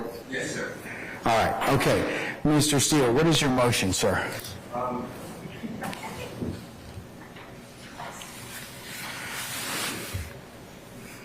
I'd just like to remind the Honorable Court, I made a motion previously and asked the state to ensure that with Officer Monheim, or if you recall, but he stopped Mr. Williams on September 9th of 2013 in a traffic stop.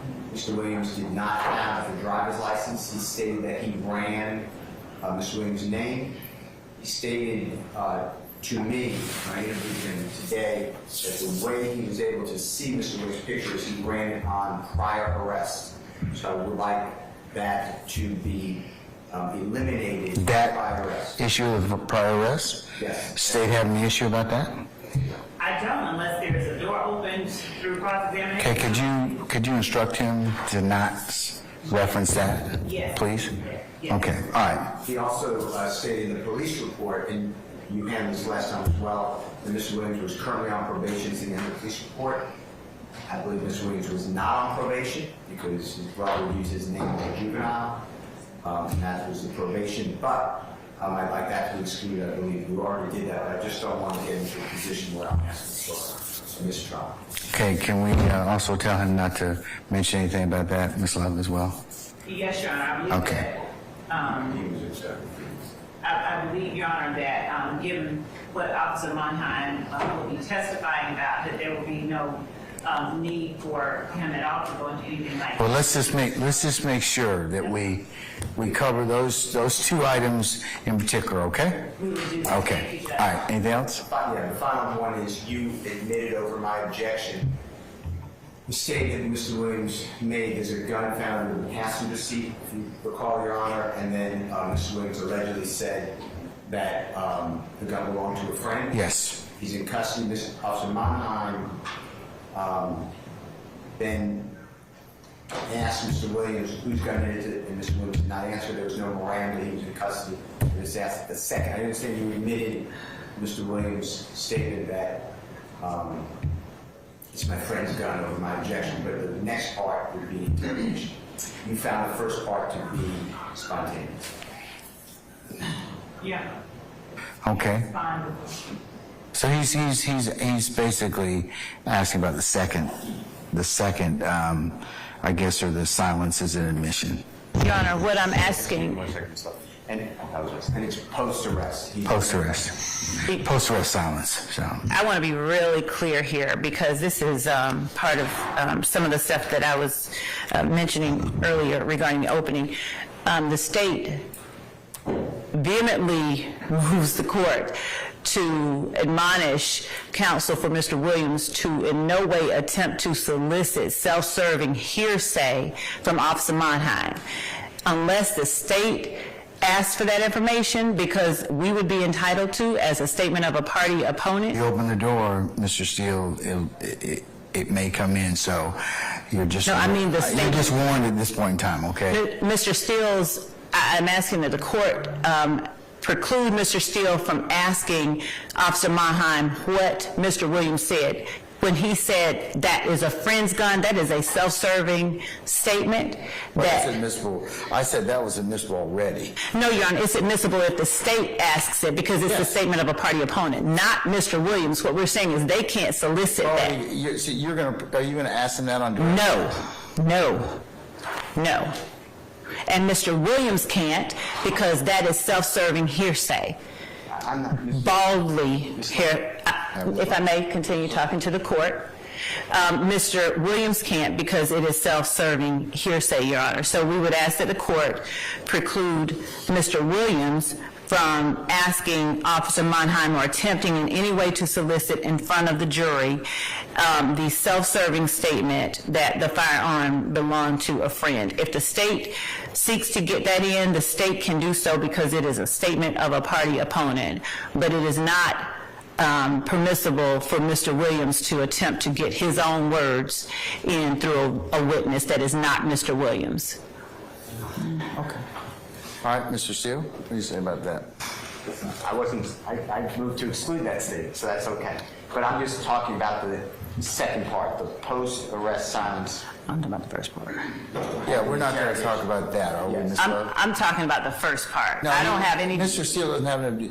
He's already asked me to exclude that. I'm not going to exclude it, okay? You're saying that he can't, he's telling me he's not going to elicit that or solicit it, okay? But his clarity is the second statement where Mr. Williams, he asked Mr. Williams a question. Right. That's what he's saying would be, he's motioning in limine for me to exclude. Your Honor, I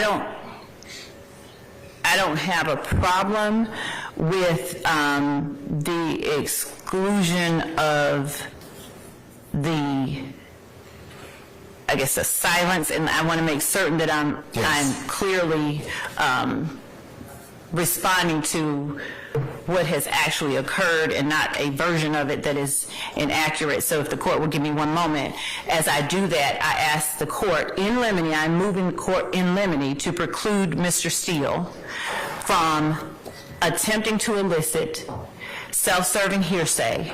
That is Mr. Williams' statement that the gun found in the car with him that was stolen belonged to a friend. That is what I am moving in limine for the court to do, because it is impermissible for that to be solicited by the party who made the statement. He can get on the stand and say it, or the opposing party can have it admitted if we so desire to do so or sought to do so. But Mr. Williams, Mr. Adams, and Mr. Steele cannot ask a witness what their client said when it is self-serving hearsay, and I have the law for that. I'll give it to the court. Again, I don't think he's asking about that. Mr. Steele, you're not going to ask any questions to elicit that, right? Correct. Okay. And Ms. Lovin, you're not going to ask, or you're going to instruct Officer Monheim not to mention any of the silence or post-arrest silence in response to that particular question. Right. Of who owned the gun. Okay, so those three things you need to go ahead and advise Officer Monheim as to. Take 5 minutes or so. We'll come back, okay? Okay, thank you. Thank you, counsel. All right, we're in recess. Let me just go out there and make it. No, I'm going to go behind him. What? No, can you get Monheim down here from wherever he is? What?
Just before the jury comes out.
Let me have that form. The last one I just gave you.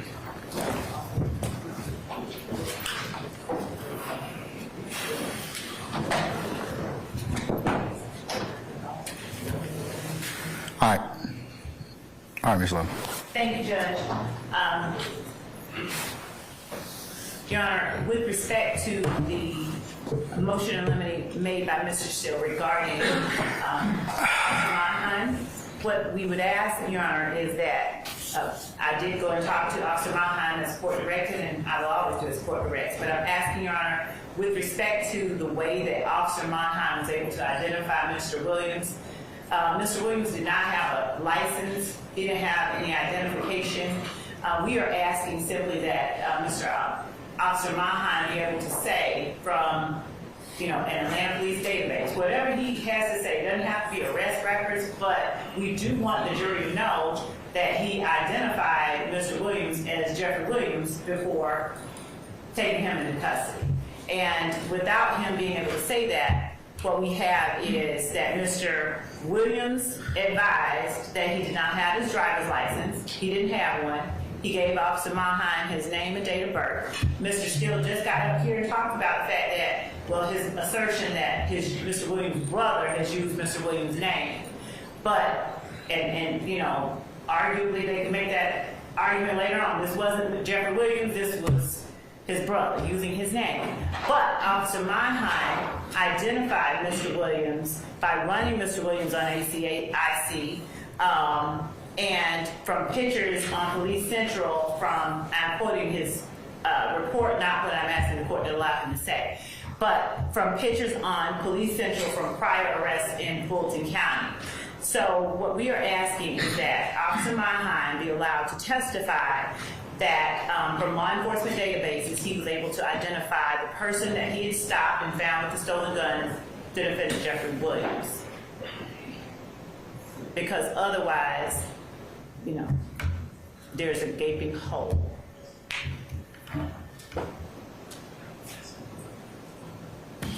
Mr. Steele?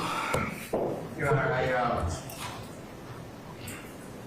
would object to that, but I don't mind A, stipulating against Mr. Williams, I won't make an argument it's not, and B, you ran a computer check. You don't need to say... Yeah, I think making it general would probably be fine.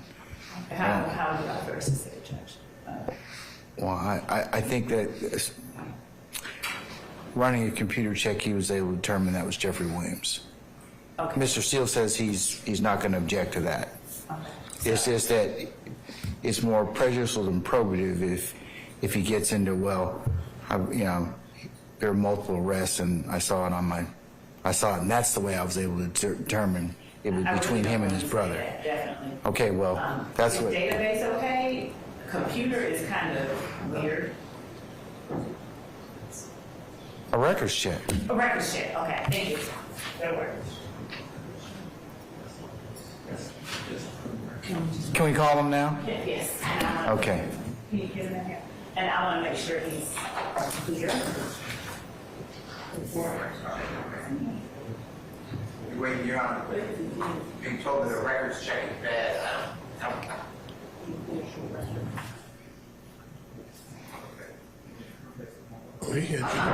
Make it an issue, I'm not going to... I stipulate this.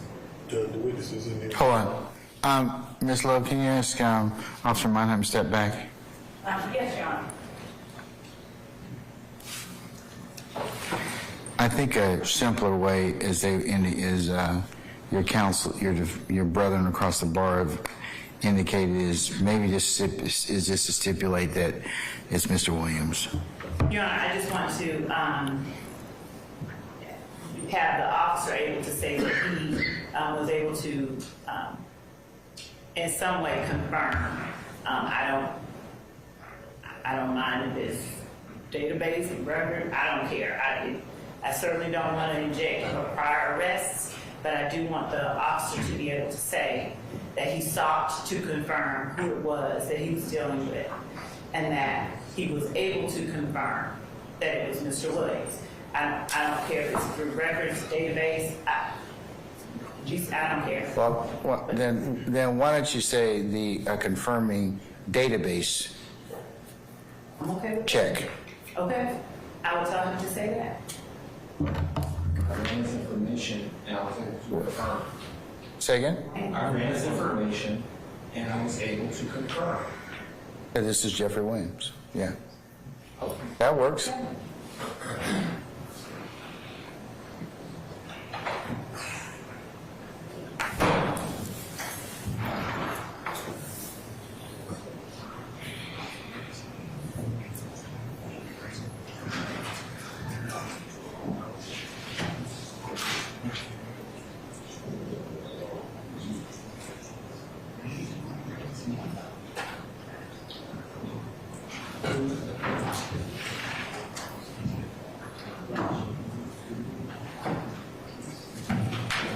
You want to bring the jury out before we come in? Yeah, hold on one second. We'll bring our jury out first, okay? All right, summon our jurors, please. Sergeant Ingram. And Your Honor, we have the rule regarding people practicing. All right. Members of the media, again, thank you for your patience and indulgence with us. This witness, if you could please not photograph him as well or put him on live stream, but you're welcome to report or otherwise capture any oral or any other statements. Thank you, Your Honor.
Thank you, Sergeant. Ladies and gentlemen, please be seated.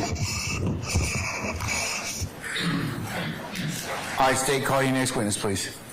Your Honor, the state calls for Act 4 Officer, Senior Patrol Officer Michael Monheim. All right, summon Officer Monheim, please. Officer Monheim, good afternoon, sir. If you would please approach the witness stand. Once you get there, if you would be so kind to turn and face Sergeant Ingram and be sworn as a witness, please, before you sit down. You raise your right hand. You swear to affirm testimony you give today the truth, the whole truth, and nothing but the truth. I do. Have a seat. Spell your first and last name for the court. I know. It's going to be Michael Monheim. First name is spelled M-I-C-H-A-E-L. Last name is spelled M-O-N-H-E-I-M. Good afternoon, Officer Monheim. Would you tell the jury a little bit about yourself and tell them where you currently are employed? I've been employed with the City of Monheim Police Department for 18 years now.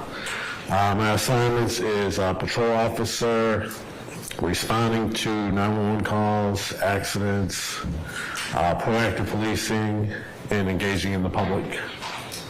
What was that last part? Engaging with the public. Right. And what area, if any, in particular of Atlanta are you assigned to cover? The downtown and midtown area. Are you certified as a law enforcement officer in the state of Georgia? Yes, I am. Have you remained so certified during your entire career with the Atlanta Police Department? Yes. Prior to working with the Atlanta Police Department, what was your background? I was prior military, and I worked for Armored Car Company. Say the last part. Armored Car Company. Okay. And what was your service? What branch of the military? The Marines. Thank you for your service. How long did you serve in the Marines? 8 years. From what year to what year? From 1996 to 2004. And what was your position within the Marines? I was infantry personnel. And were you honorably discharged? Yes. In September of 2013, were you working with the Atlanta Police Department? Yes, I was. What was your position at that time? I was a patrol officer at that time. And were you assigned to any particular area of Atlanta? The midtown area. On that date, did you have an occasion to conduct a traffic stop on a person you later learned was Jeffrey Williams? Yes, I did. Would you tell the jury how that came to be? On the date that you had mentioned, I was sitting at the intersection of Techwood Drive and 14th Street, which is near 1132 Techwood Drive. I was sitting there monitoring the flow of traffic during rush hour at that time. I was in a very far right lane facing westbound on 14th Street at that intersection. At around 8:26 in the morning, I observed a black Dodge Challenger. It was traveling westbound in the middle lane, which is a straight lane only. The tag number, I believe, is going to be P as in Paul, IN 4143. And it passed me in the straight lane only, and then it made a left-hand turn that was now traveling southbound on Techwood Drive. I observed that he made a proper left turn because he wasn't in the turn lane to make a left turn, and our signs indicated that have lane assignments. I then went to go pull the vehicle over, and he continued southbound on Techwood Drive, approaching 10th Street. As you approach that intersection, there is a right turn lane only, and that is clearly labeled with the sign saying right lane must turn right. I observed him traveling that, and he continued straight, going southbound, merging on the I-75-85 southbound ramp from 10th Street. At that time, I made a traffic stop on the vehicle on I-75-85 southbound underneath the 5th Street overpass.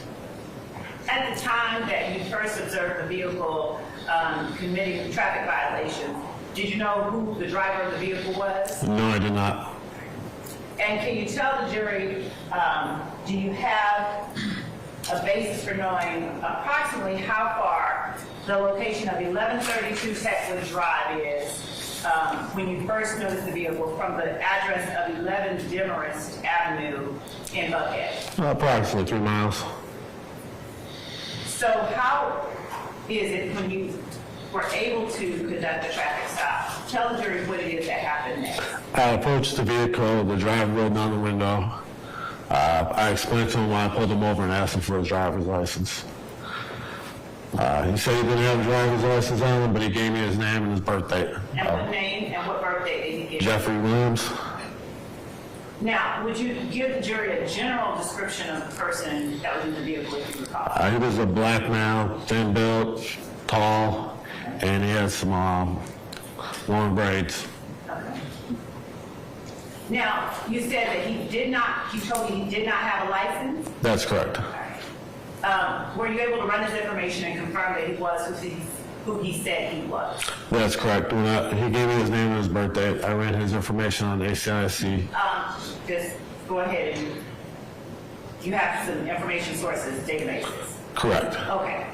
So after that, after you were able to confirm who he was,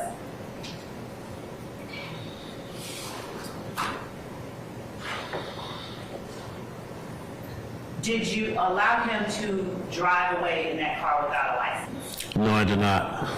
What did you do? At that time, I came back to the vehicle, asked him to step out of the car. He did. I placed him in handcuffs and told him he was under arrest for failure to obey a traffic control device at the intersection of Techwood Drive and 14th Street for making an improper left turn, and the intersection of Techwood Drive and 10th Street for going straight in a right turn lane only, and that he had no driver's license on. Okay, hold on 1 second. I'm going to keep you from going too far because I want to ask the question to make certain that you're just responding to the question. All right. So when you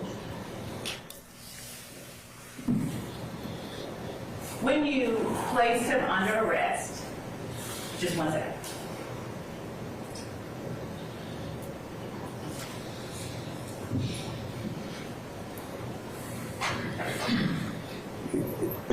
Your Honor, may I approach really quickly? I want to make certain that we have a matter settled before we go on.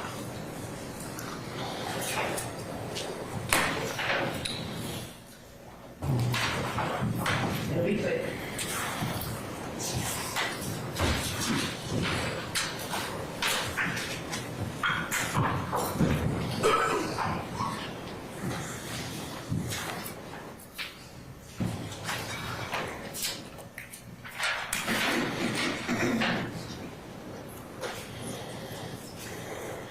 Okay, can you all hear me?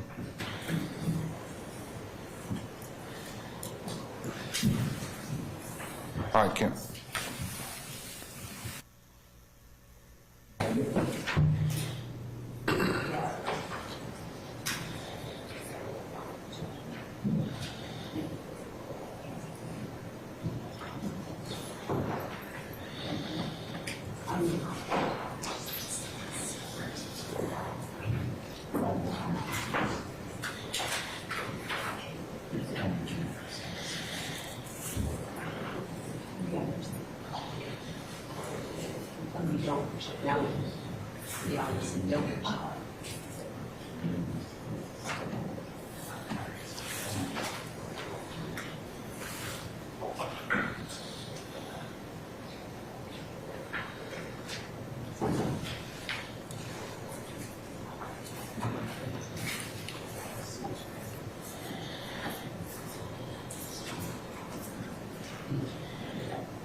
Officer Monheim, I'm going to just ask you to step outside for just 1 second, please, if you wouldn't mind, sir. Don't get too comfortable.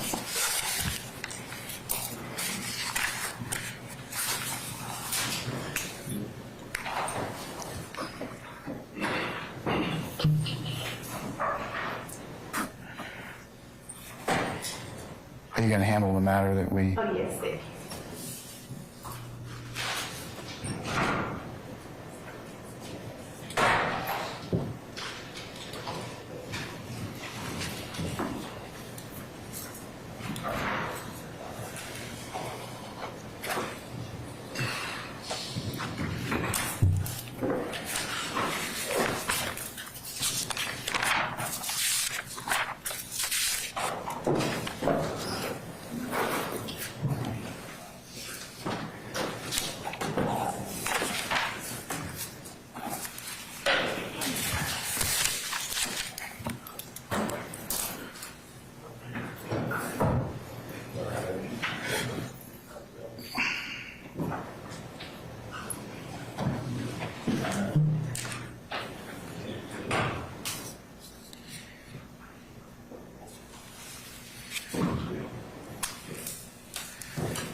Thank you, Your Honor. Officer Monheim, forgive my interruption. Would you please go ahead and tell the jury what happened after, did you allow Jeffrey Williams to get back in the car? You learned that he was unlicensed. Well, no, I did not. Okay. And what did you do at that point? At that time, I placed him under arrest for driving while unlicensed, improper left turn, and failure to obey a traffic control device. As I started walking him back to my patrol car in handcuffs, I observed in the cup holder of the vehicle a clear plastic bag with some blue pills inside of it, sitting in plain view. I put them in the back of the car, and then I went back to retrieve the pills from the cup holder, and they were suspected Xanax pills. I did a further search of the vehicle, and there was a black Sig Sauer 9mm handgun underneath the front passenger seat. I'm going to show you what has been marked as, sorry. Oh, you have? Yeah.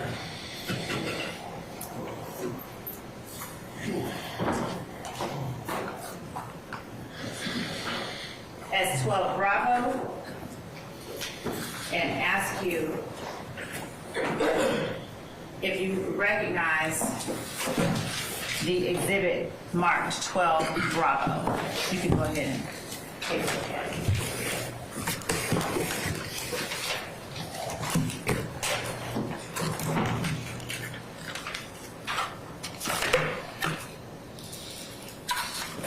Yes, I do. How do you recognize that exhibit? This is the firearm that I had recovered that was underneath the front passenger seat. What is the serial number on that firearm? The serial number is UU 748574. What did you do with that firearm once you recovered it? I ran that on ACIC to see if the firearm was reported stolen, and it was reported stolen out of the city of Atlanta. Okay. Your Honor, the state tender states exhibit 12 Bravo is evident. Any objection to 12B? No, Your Honor. All right, 12B is admitted. Maybe publish as you see fit. Yes. Would you?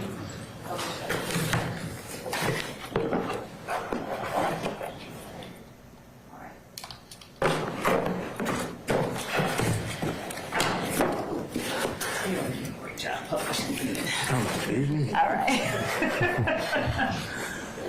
All right.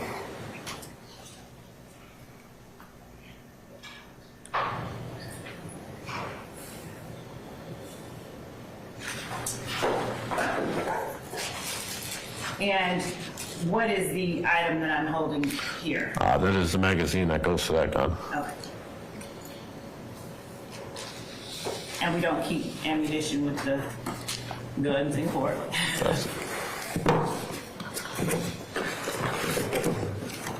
Thank you, Your Honor. Now, when you said that the gun was reported stolen out of Atlanta, by whom was that gun reported stolen? It was reported stolen by, I want to say it was an Andrew Phillips. Okay. And were you able to, or do you recall off the top of your head the incident report in which that gun was reported stolen by Mr. Phillips? I don't remember the APD case number off the top of my head, but I do recall that it was taken from a burglary that had... Hearsay and contradiction. Your Honor, may I respond? Yes.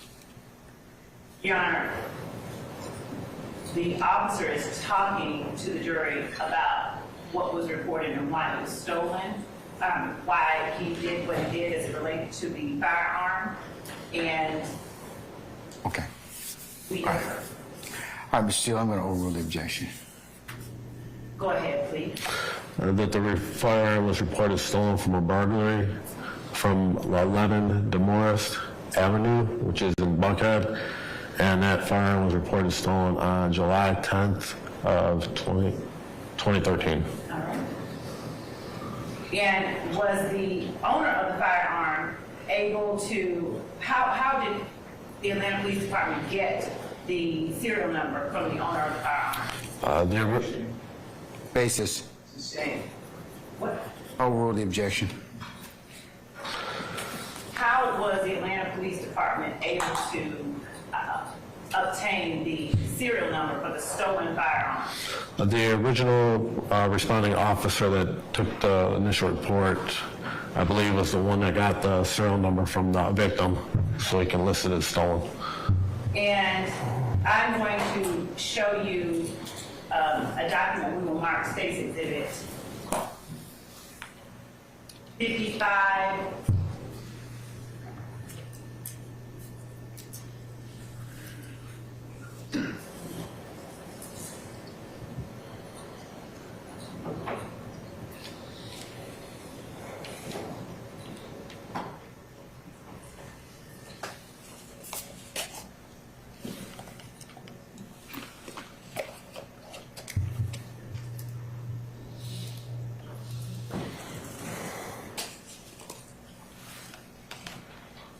Marked 55 Bravo, and for identification purposes, I will show Mr. Steele.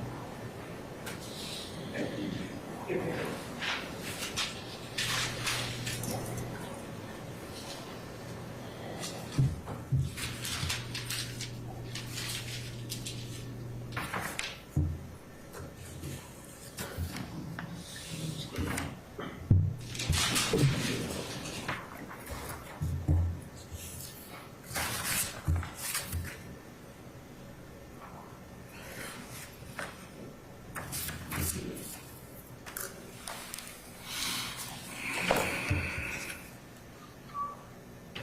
I'm going to show you what has been marked as State's Exhibit 55 Bravo.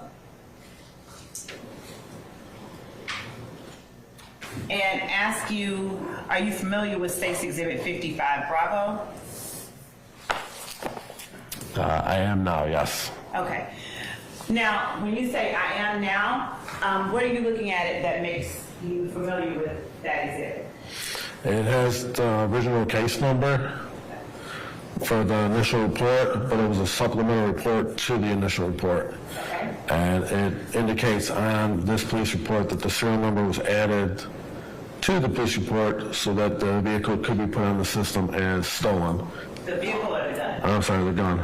Okay. And what serial number is listed on that report so that the firearm could be listed or reported as stolen? The serial number is listed as UU748574.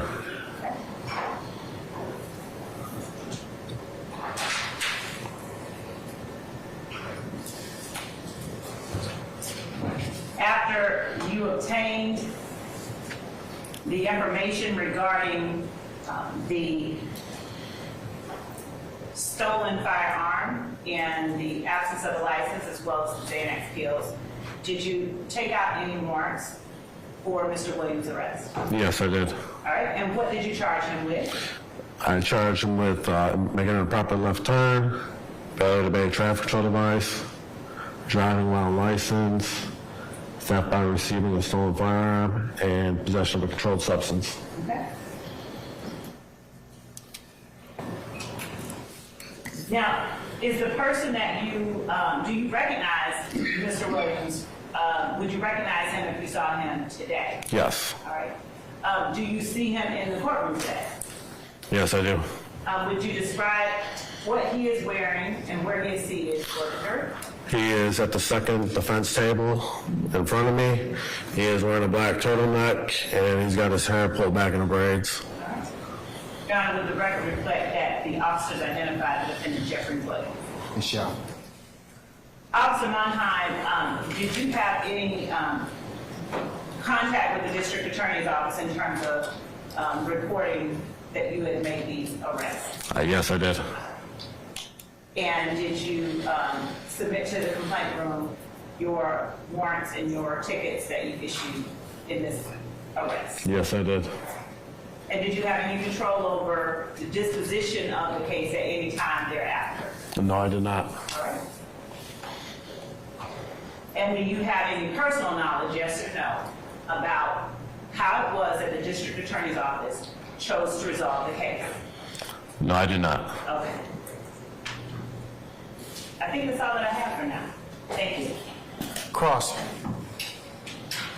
And Your Honor, we do tender the firearm station 12 Bravo is having. That's already been admitted. Yes, sir. Yes, ma'am.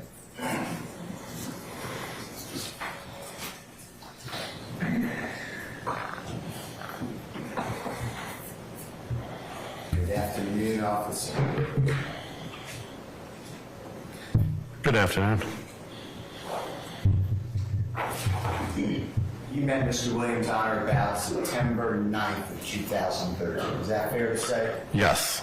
And to be frank with the jurors, you don't remember this traffic stop, but you're using reports to refresh your memory. Is that Objection, fair to say? compound statement. I Compound.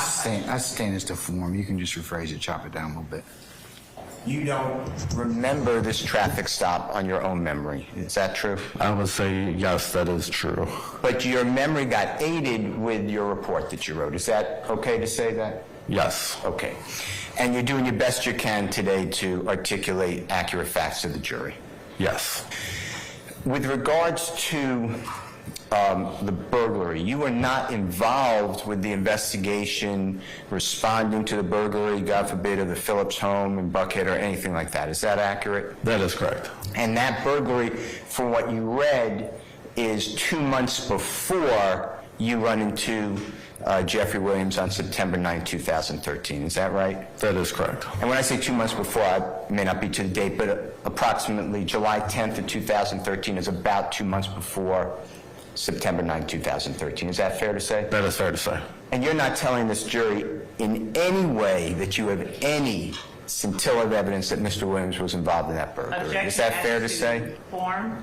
I sustain this to form. You can rephrase. Is it true that you do not have any information Mr. Williams was involved in any burglary of the Phillips home? Objection. Is that true? As to form. I'll let him answer that. I'll overrule that objection.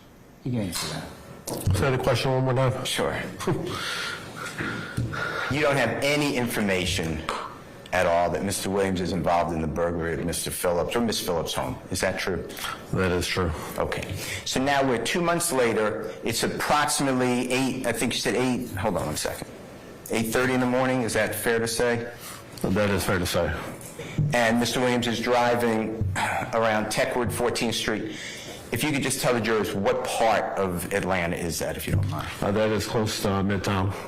Okay, that's not the Cleveland Avenue. You know where Cleveland Avenue area is? I do know where Cleveland Avenue area is, yes. And Midtown is not near, near is relative, but it's not the Cleveland Avenue area. Is that fair to say? That is fair to say. Okay.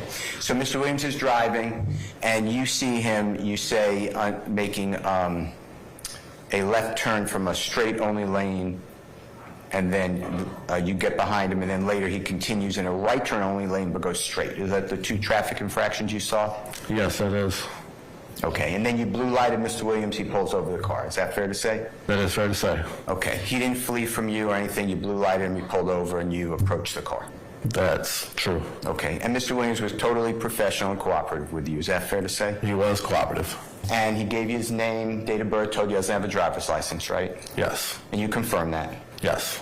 And then you felt duty-bound to arrest him because he's driving without a driver's license. Is that fair to say? Yes, that's fair to say. Okay.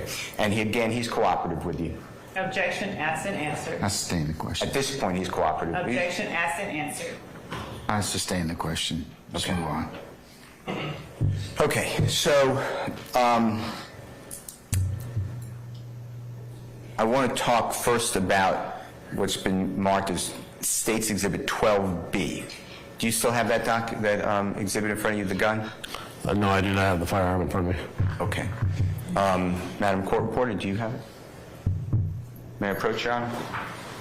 Yes. So 12B, through your work, you find out that this item, from running a computer check, comes up stolen from the serial number. Is that how it works? Yes. Okay. And you found the item, though, underneath the passenger seat on the Steele. floorboard. Is that right? I need to teach you about handling weapons. Please point the muzzle always downward, no matter if it's unloaded, okay? I know it's unloaded, but yes, You sir. make everybody nervous, okay? Including Mr. Kearns, who you're pointing it at. All right. I apologize, Mr. Kearns. Is that true? It's on the floorboard underneath the passenger seat. Is that true? Yes, that's true. Okay. And this is a two-door car? Yes, it is. And no other occupant of the car? Correct. And how long was that gun underneath that passenger seat floorboard? Objection. speculation, no foundation. I sustain the Do question. you know how long that gun was under the passenger seat floorboard? I've got no idea how long it was underneath there.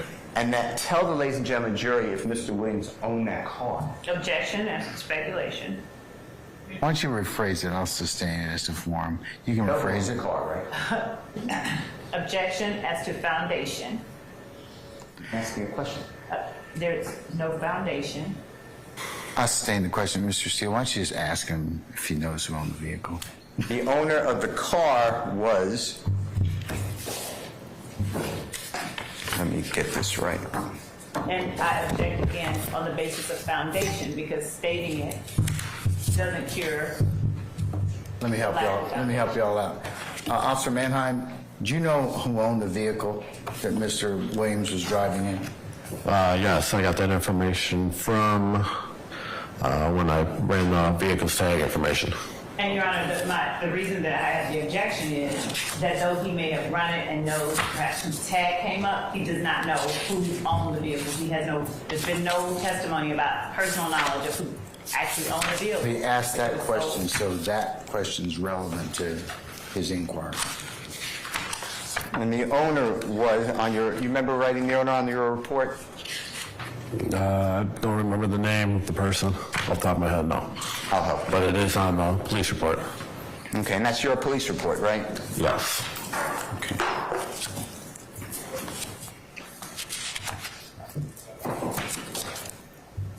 Do you have your report in front of you? No, I do not.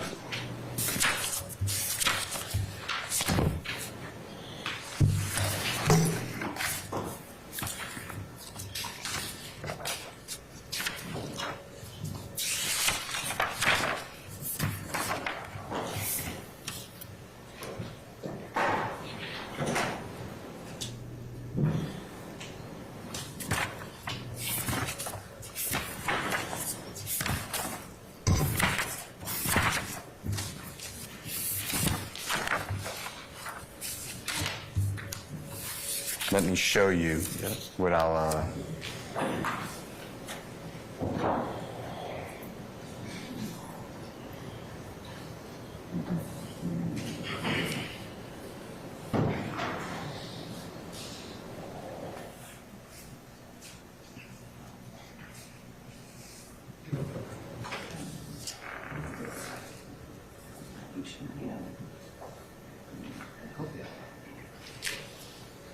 May I approach, Your Honor? You may. Your Honor, I object to this witness being shown that document about that, What is the document, Mr. Steele? Officer Monheim's police report. I'd ask that the court look at it. Let me look at it, Mr. Steele. Please. Just hand it to Mr. Kearns.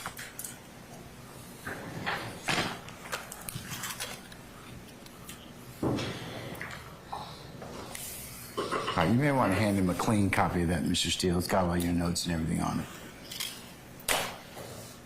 Let me hand you a copy and tell me if this is your police report, if you don't mind, or part of it.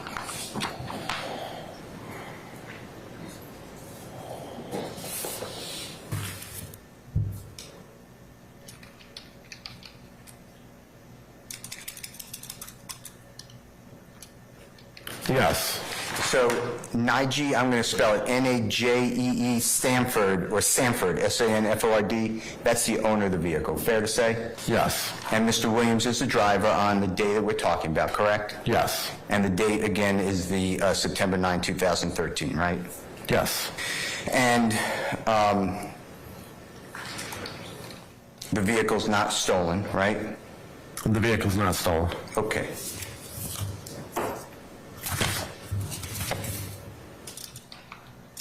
With regards to the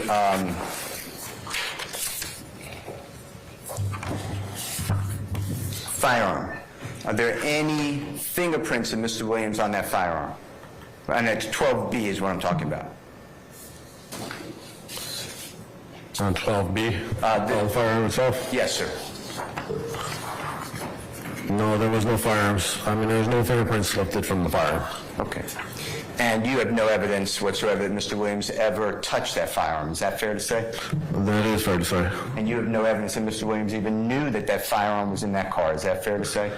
Objection, Your Honor. That would call for... It's speculation. I'll sustain the questions to form. Okay. With regards to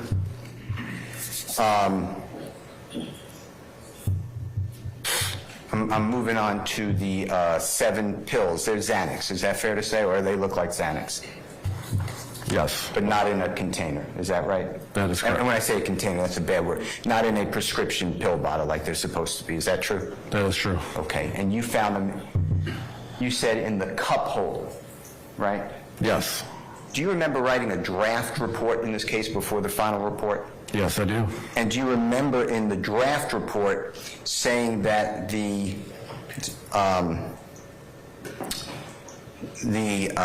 7 blue pills were in the center console area? Do you remember that? That is true. Nothing about plain view or in the cup holder in the draft report? There are cup holders in the center console. Okay, but you didn't say that in the draft report? No, I did not say that. Okay. Now, to be fair to ladies and gentlemen jury, I asked... Objection as to the form of the question in the beginning about being fair to the lady. I sustain the form of the question. Just rephrase, Mr. Steele. Okay. I asked and you tried.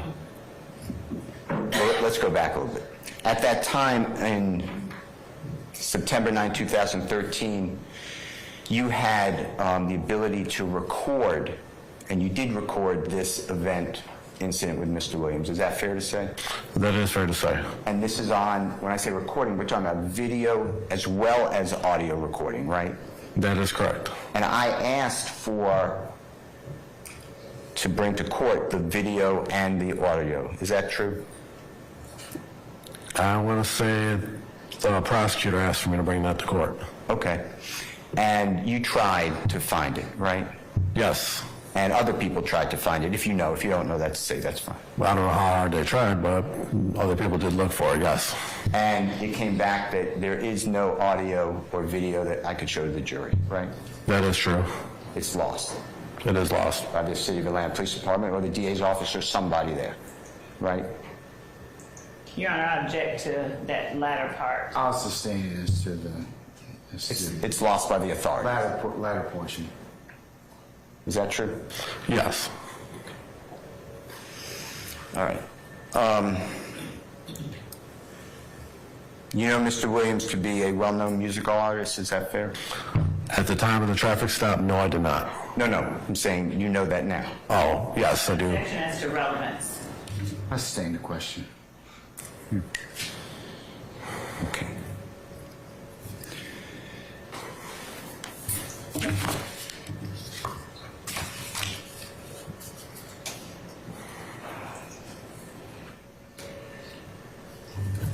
Okay. With regards to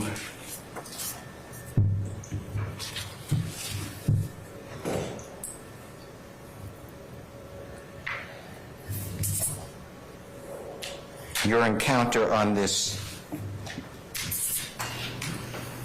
arrest of Mr. Williams, this is pretty much the sum and substance of everything, right? You went through everything, is that fair to say? When I did pull the vehicle over, the vehicle windows were tinted, so I could not see what was transpiring as I approached the vehicle, getting out of the vehicle and approaching the vehicle. So I could not see what was going on inside the vehicle due to the window tint. Okay. You're not saying anything was going on inside the vehicle. You don't know, you're saying. I'm sitting here saying I don't know what was going on inside the vehicle due to the window tint. And we don't have the video audio, right? The video. Objection as to compound. I sustain this to form. You can rephrase it, Mr. We don't have the video, right? That is correct. We don't have the audio. That is correct. Okay.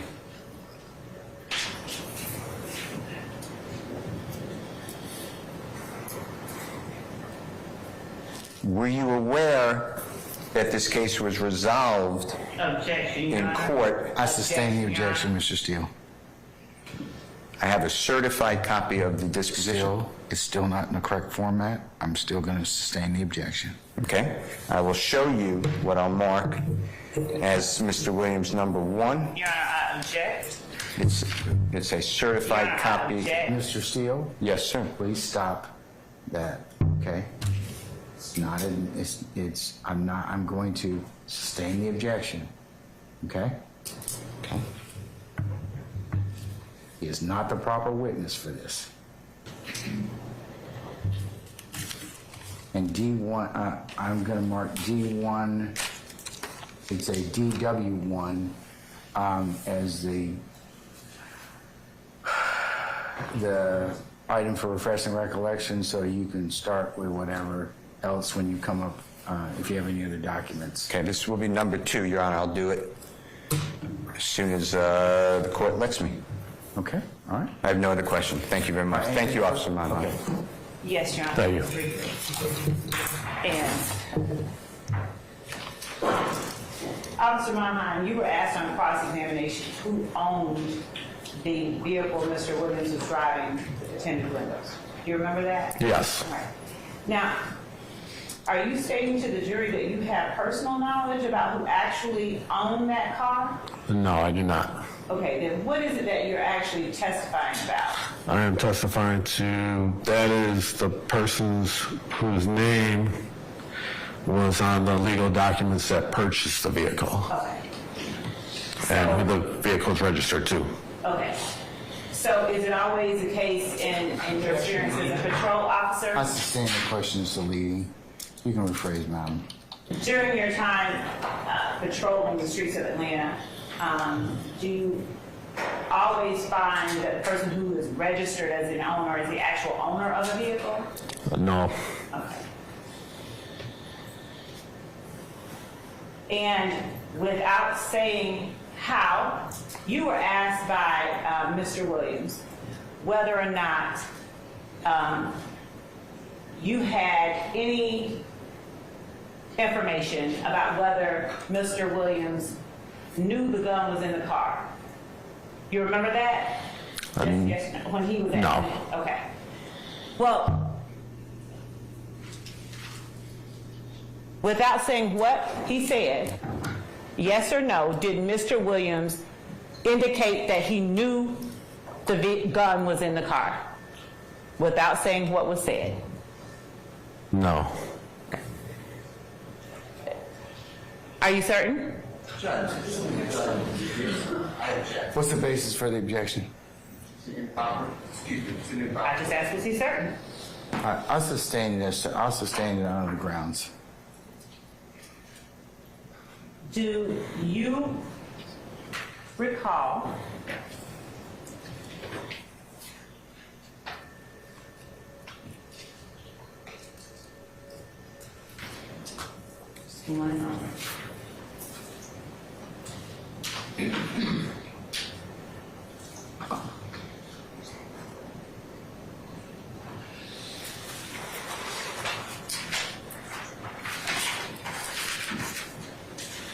in answering the question no, would you tell the jury what it is that you are saying? What you understand my question to be? I sustain the question is vague. Do you have information regarding Mr. Williams' knowledge of the gun in the car? Objection calls for speculation. No, it doesn't. You can answer it yes or no, and then we'll... Yes or no only. Did you have information regarding Mr. Williams' knowledge of the gun in the car? That's all I'm asking. If you need to process it, please do before you answer. Because I'm only asking for a yes or a no. No. Okay. Do you recall ever indicating that you had such knowledge? No. Okay. Your Honor, at this time, I have no further questions for Officer Monheim. However, we are asking to reserve the right to recall him. All right, anything further, Mr. Steve, or anybody else? No, sir. Anybody else have any other questions? No. Okay.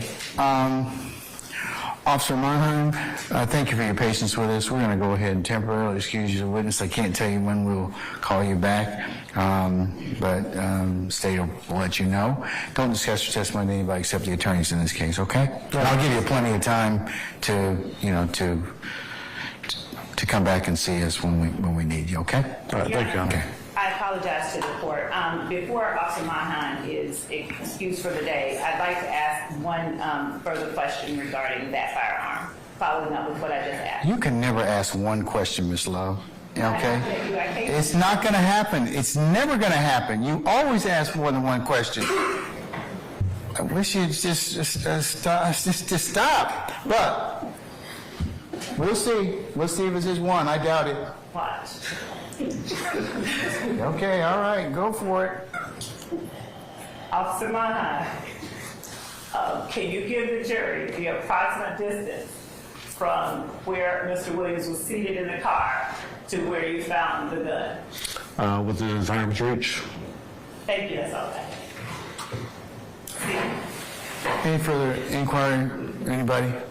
Okay, Officer Monheim, before you get asked any other questions, I'm going to go ahead and release you for the evening, okay? Thank you, Your Honor. And wish you the best. We'll talk with you later, all right? All right, Please don't discuss testimony with anybody except the attorneys in this case. All right, thank you, sir.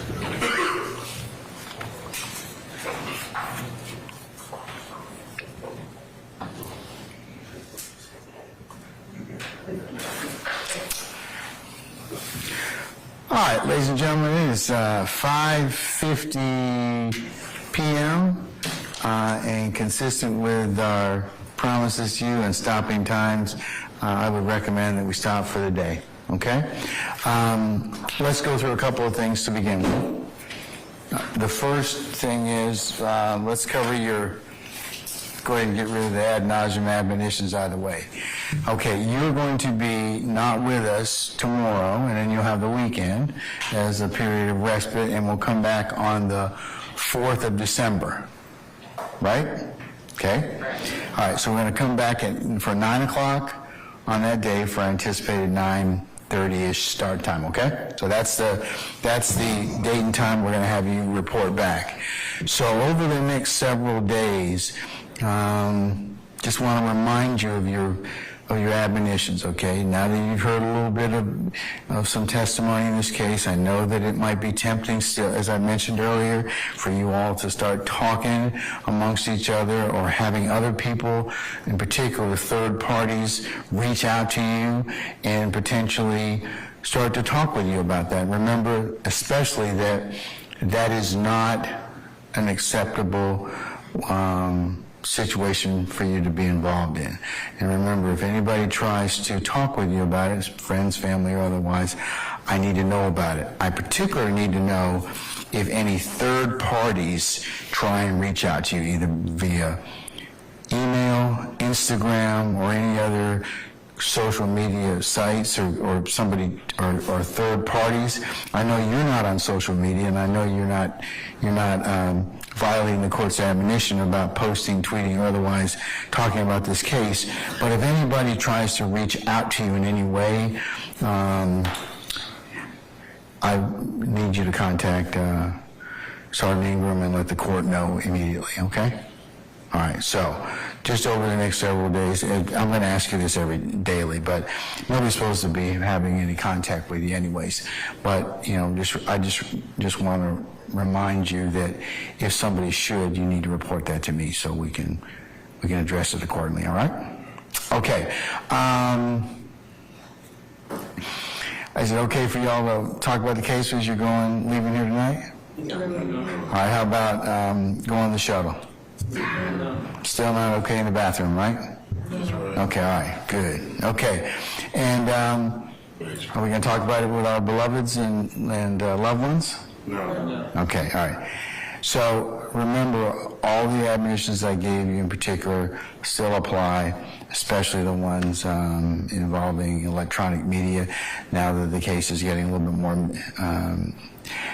it may be covered in the press. I know there's a temptation for people to look or otherwise recap what's ever going on. That is not a valid source of evidence.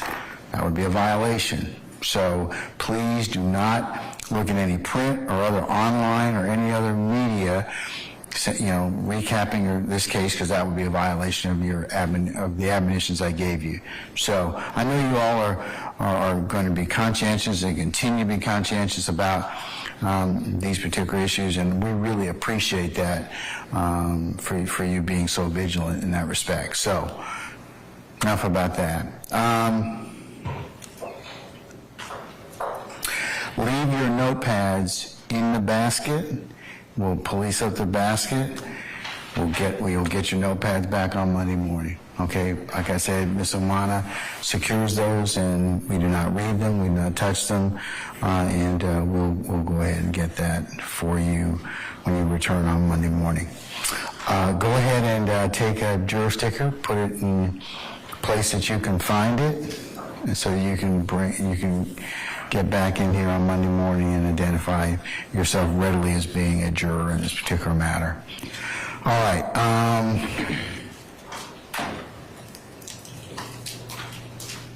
Questions of me? Anybody? Okay, there's one of your member that still owes me some information about a medical test. And related to that, ladies and gentlemen, as I mentioned earlier, just going to get my calendar out here right quick.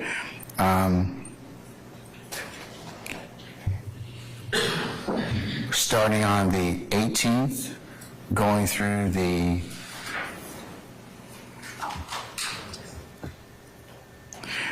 going through the 1st of January. That'll be our downtime period for you all to, prepare for the holidays and take a period of respite.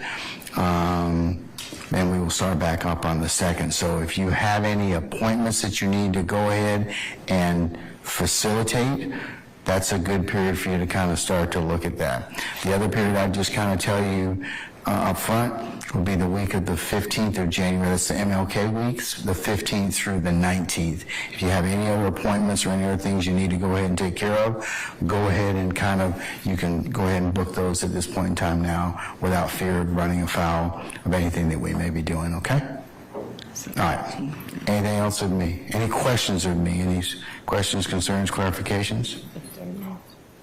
Anyone? Okay, all right. All right, then, ladies and gentlemen, thank you so much again for your patience and your understanding to be patient with us, and that you've given us continually throughout this process and will continue to give us.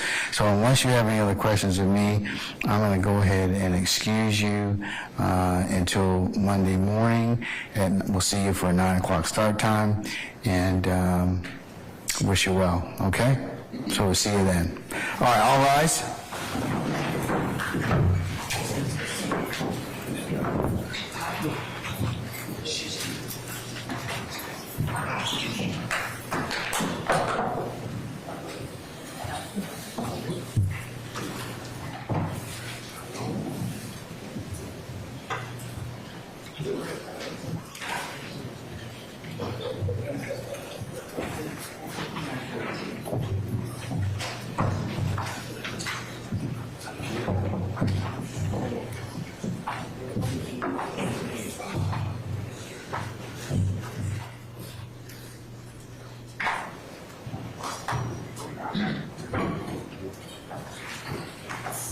All right, ladies and gentlemen, please receive our various letters.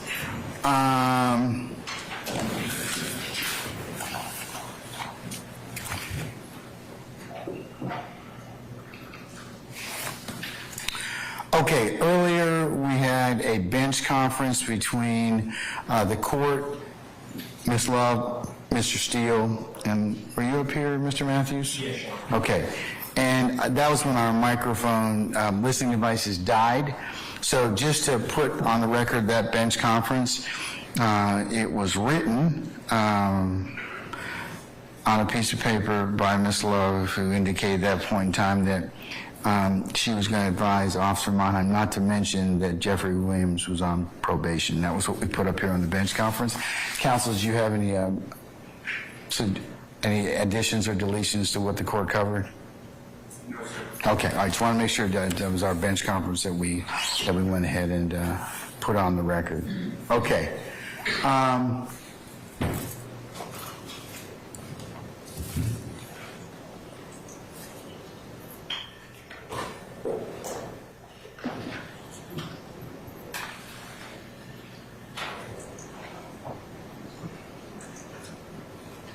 All right, councils, I believe that we also were going to cover or make sure that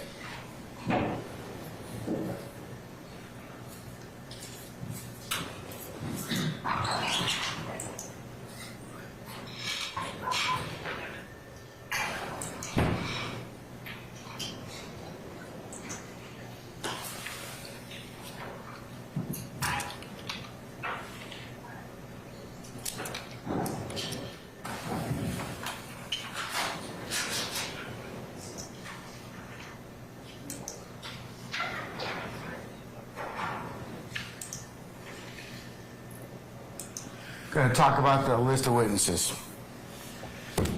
So if you all had an opportunity to actually take a look at the dates that the court gave you, which would be the 18th through the 29th. We have been looking at it, Judge, and we have some scheduled. We've reached out to these people. We are getting those from our colleagues that are across the way now.